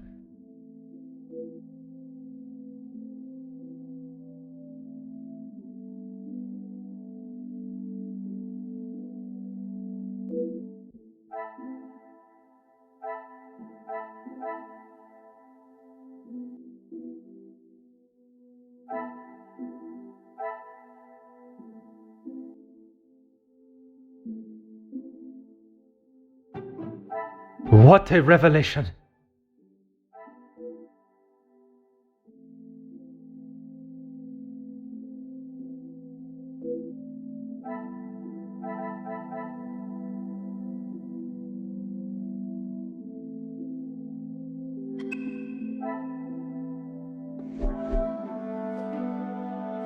Oui, detective, I am at your service.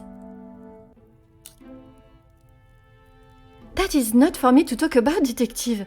If Monsieur Archie found out I had said anything out of turn... I am not asking you to betray your fellow staff or the family. What is said between us remains that way, mademoiselle.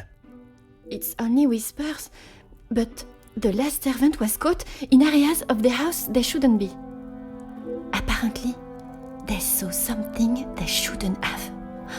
Please, detective, if Monsieur Archibald found out I was talking like this with a guest... My lips are sealed, mademoiselle. Merci, mademoiselle. I shall leave you to your work.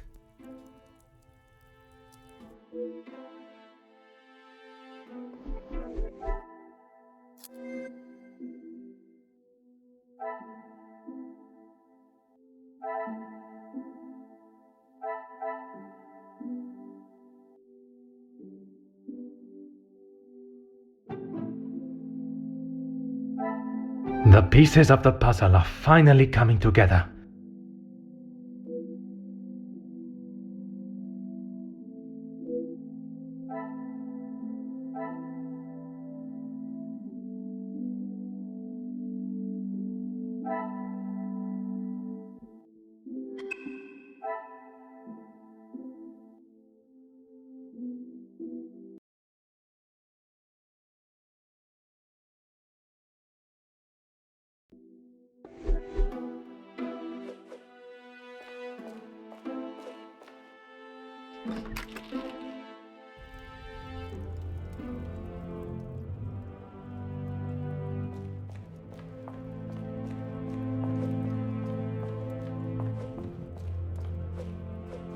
What can I do for you?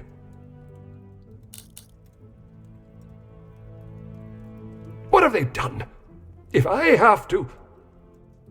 No, monsieur. There is not a complaint to be made. It is more the recent layoffs and extra work pressure you all seem to be under I am inquiring about. We've had to let some of them go. Let's just say their standards didn't live up to what was expected.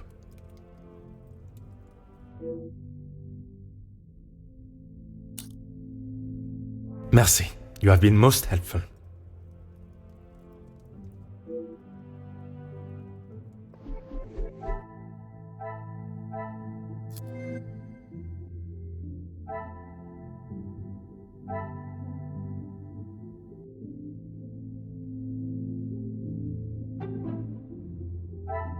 This will not get me any closer to my goal.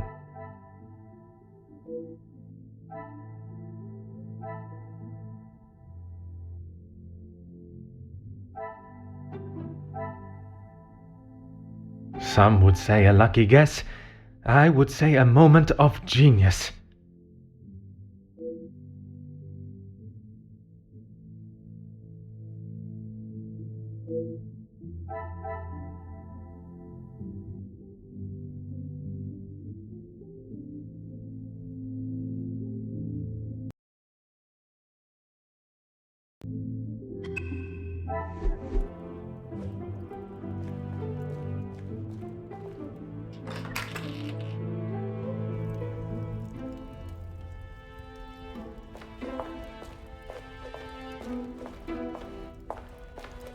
Let's make this quick, detective. The public rooms are not adequate space for you to celebrate my daughter's engagement. Madame, I asked only the limits, as I understand a member of the staff was let go for a similar reason. It would benefit you not to listen to whispers and rumors, officer. They did not produce a satisfactory standard of work. There is nothing more to say. It is detective, madame. And it is just that the termination papers detail the matter and proceed to... Need I remind you again whose house you reside in? Why would I? He is to be Angeline's new husband and my new son-in-law. If he is taking that position seriously, he will do what he must to keep his new family happy. And to you that means paying ransom money? It means doing what he must to protect his wife and his family name.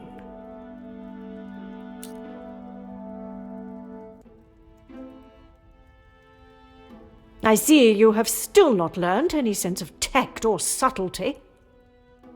I see no reason to beat around the bush, madame. Until you are pricked by a thorn.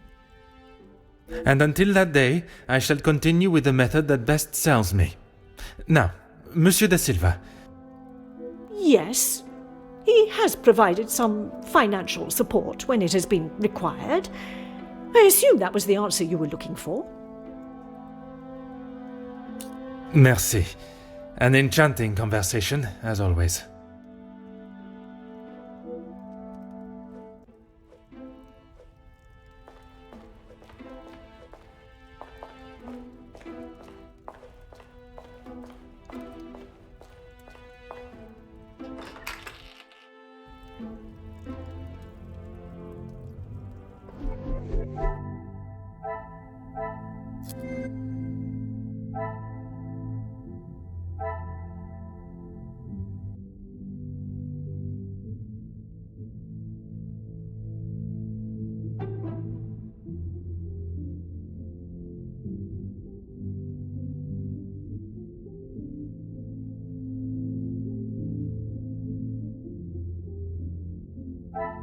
Another success.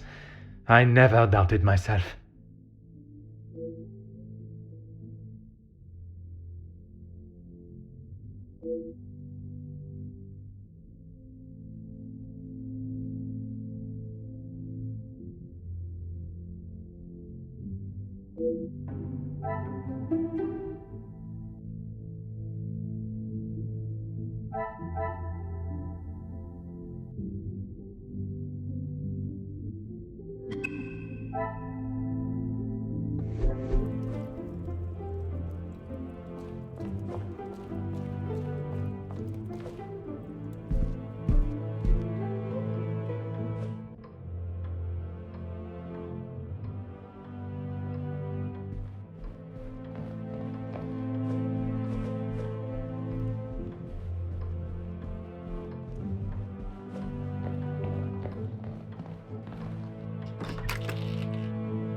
Is there something else you need?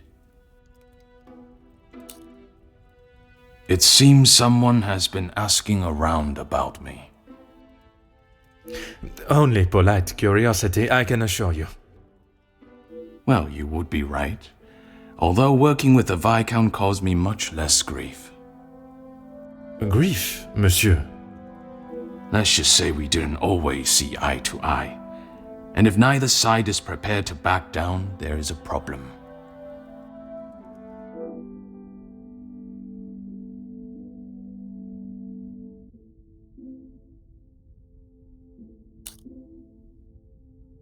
Merci for your time. It has been most intriguing.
What can I do for you?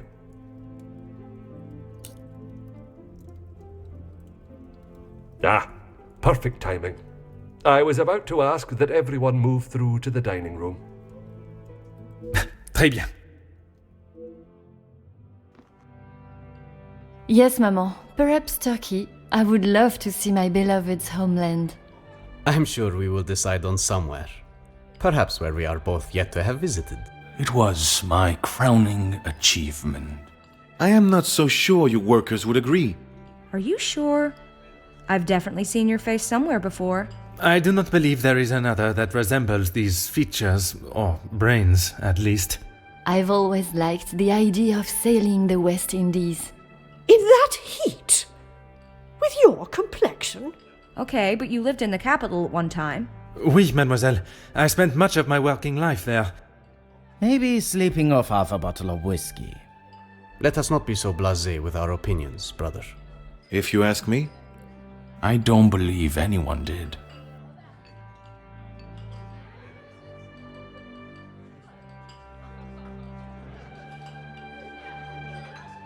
You're that officer! The shootout on the rooftop! Your face was all over our front page! It seems it is not only I that possesses great skills of deduction. You... Please, come quick! The Major has been murdered in his study! Monsieur et Madame, I am Detective Hercule Poirot of the Belgian Police Force. I ask that you all remain calm and in your seats. I shall begin my investigation immediately. Monsieur Sterling, please, lead the way.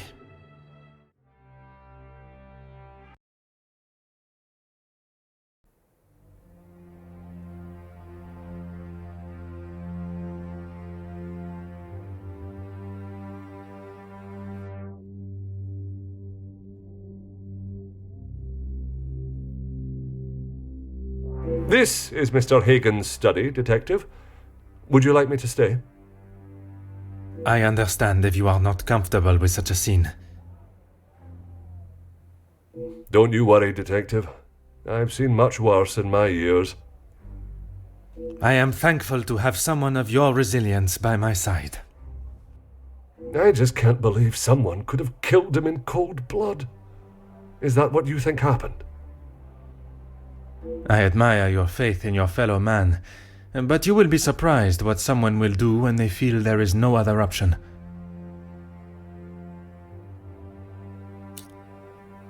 Mr. Hagen does not allow any staff into the study, and they were all present in the staff quarters, or part of the dinner service. And everyone was accounted for? Everyone. It is my business to know all my staff's whereabouts. Phone call. Yes. It was one of his business associates. Do you know what associate? He didn't say. I think he was French. The accent still confuses me sometimes.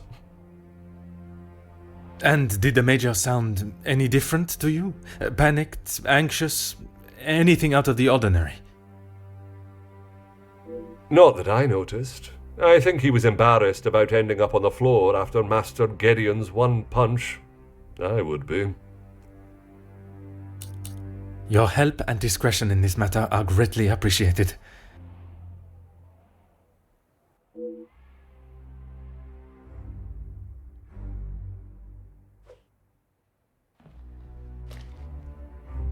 Ah.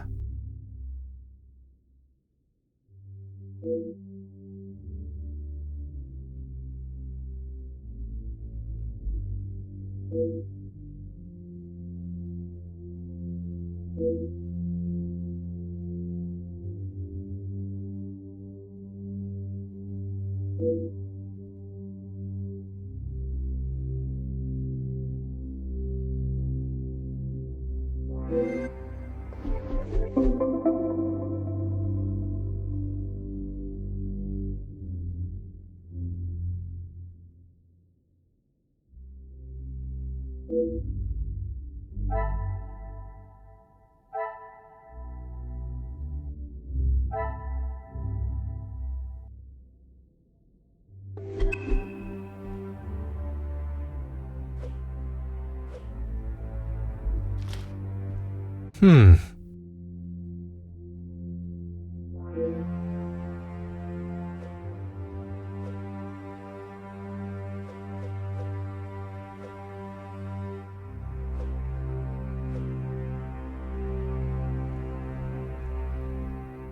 Oh.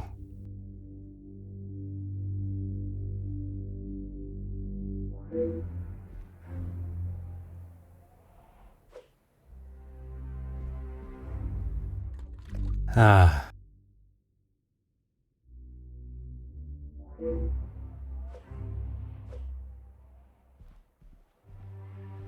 Oh.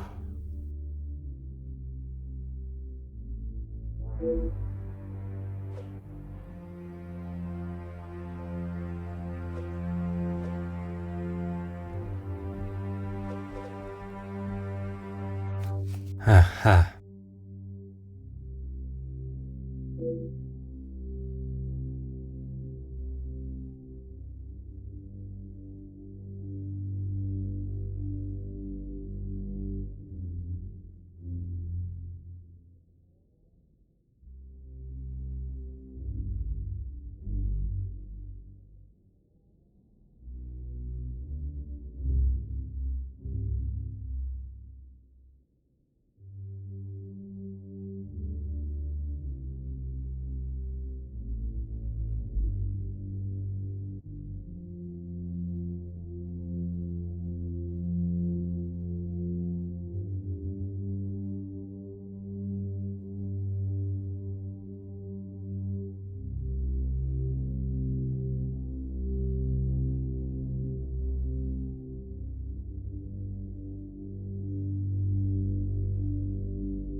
Hmm.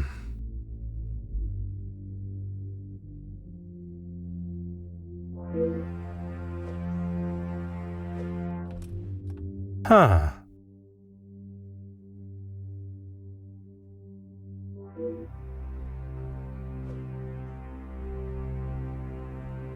Ah.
Things are beginning to become clearer.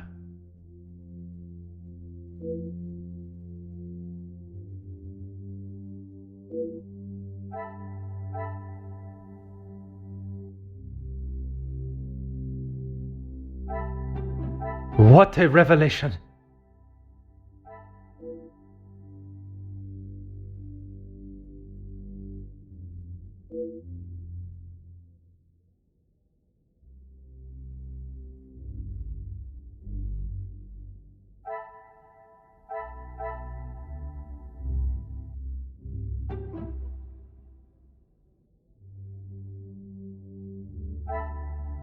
I cannot see the logic in this. Perhaps a...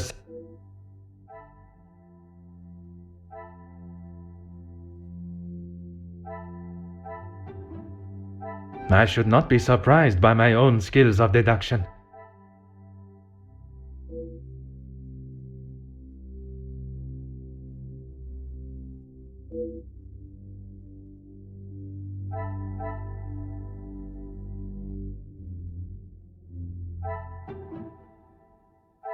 The pieces of the puzzle are finally coming together.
Some would say a lucky guess.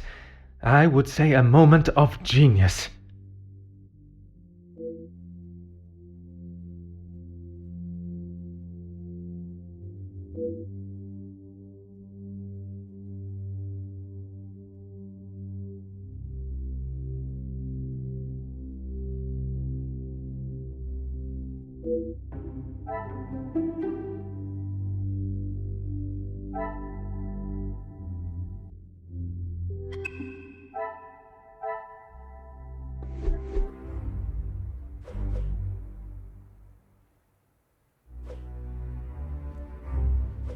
Anything I can do to help, Detective?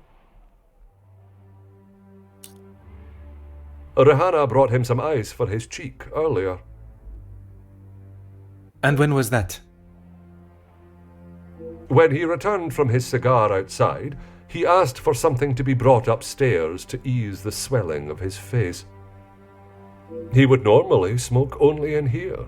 Lady Vandenbosch doesn't like the smell of his cigars in the public rooms.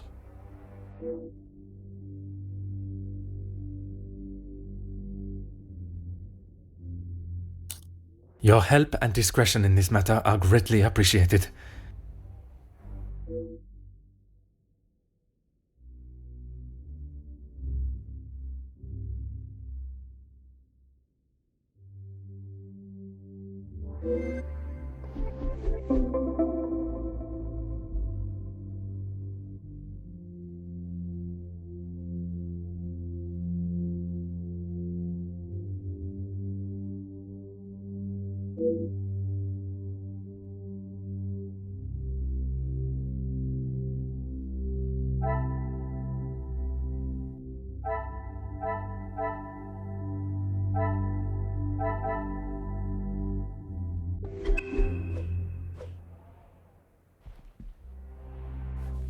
Oh.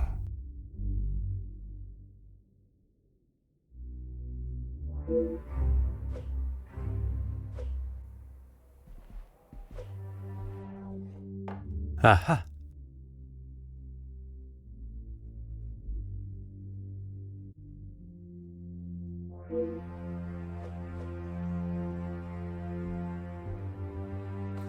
Oh.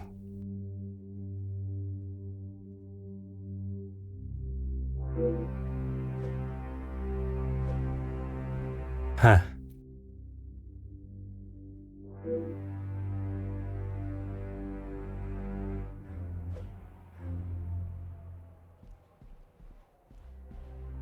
Mm-hmm.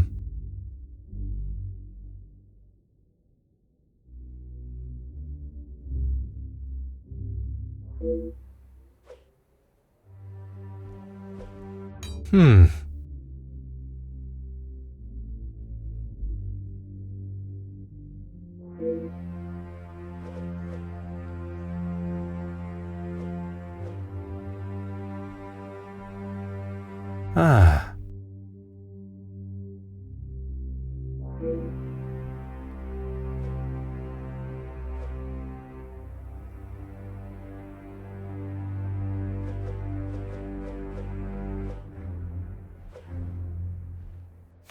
Oh.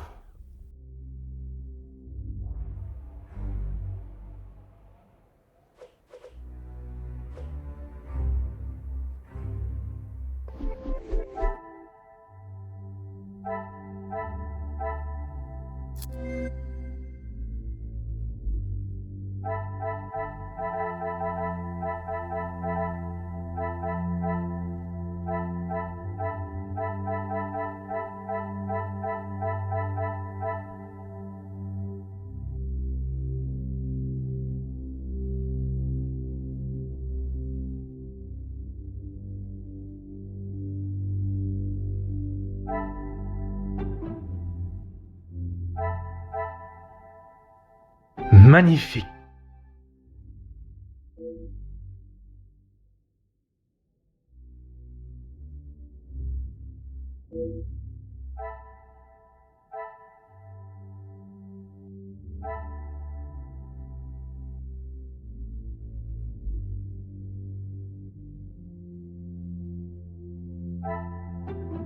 Order and method. That is the way to solve the problem.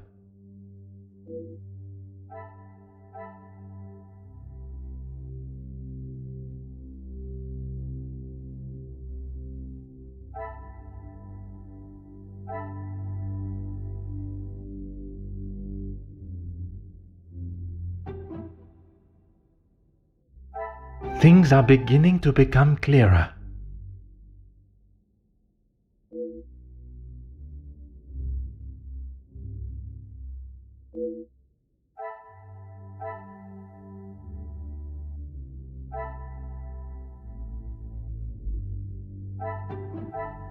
I must act on thought and fact, not on impulse.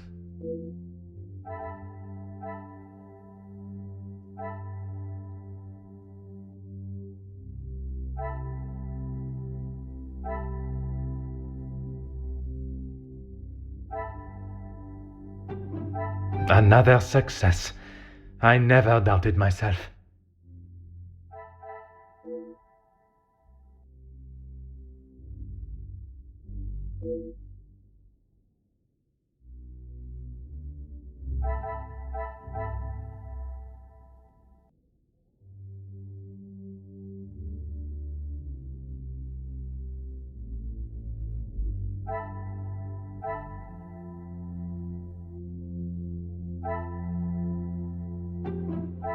The pieces of the puzzle are finally coming together.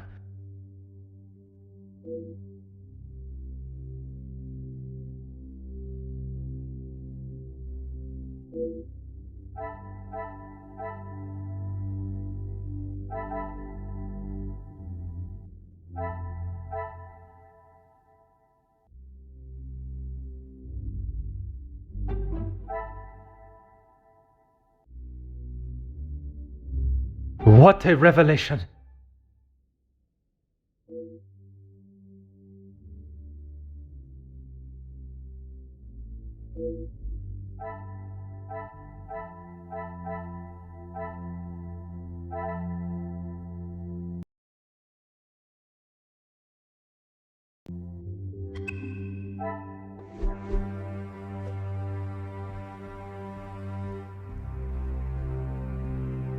Anything I can do to help, Detective?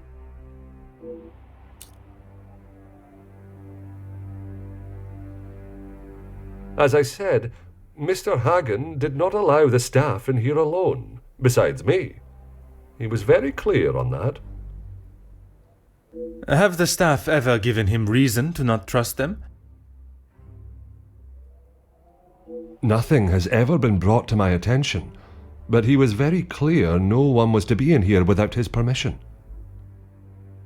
I suppose it is not unreasonable. I would have thought with his military past he would have kept it immaculate, with not a speck of dust or hair out of place. But the fireplace, for instance, says otherwise. I haven't seen it lit since he has been with us, even in the colder months. It's been in this state for some time. Your help and discretion in this matter are greatly appreciated.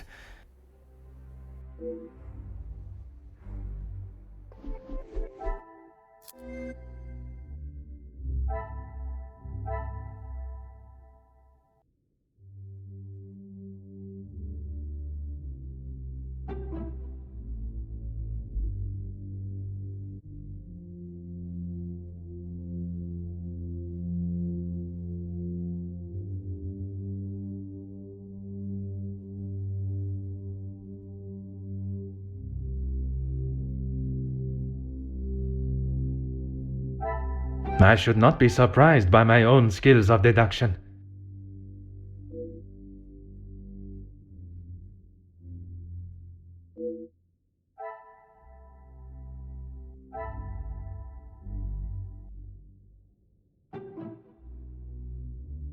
Some would say a lucky guess.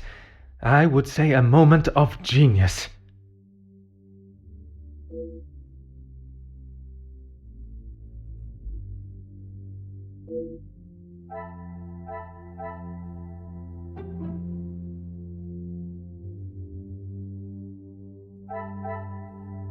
Magnifique.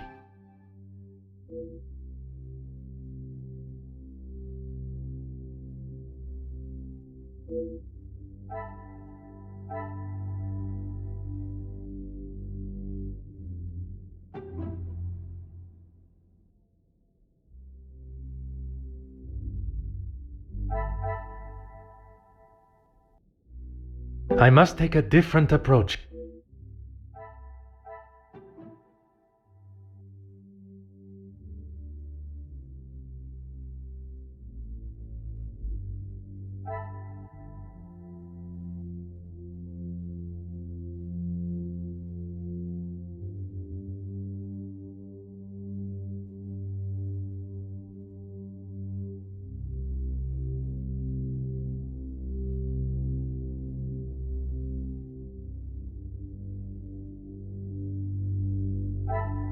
Another success.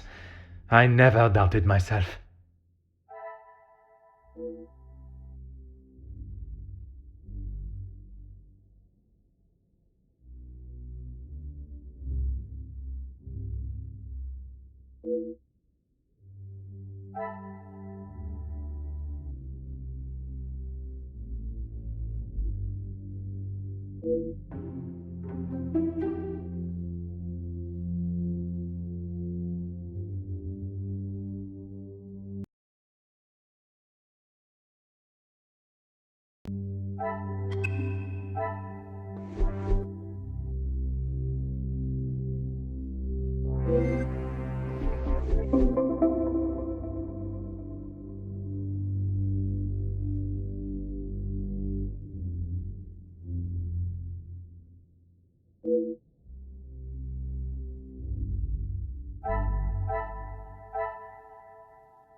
Anything I can do to help, Detective?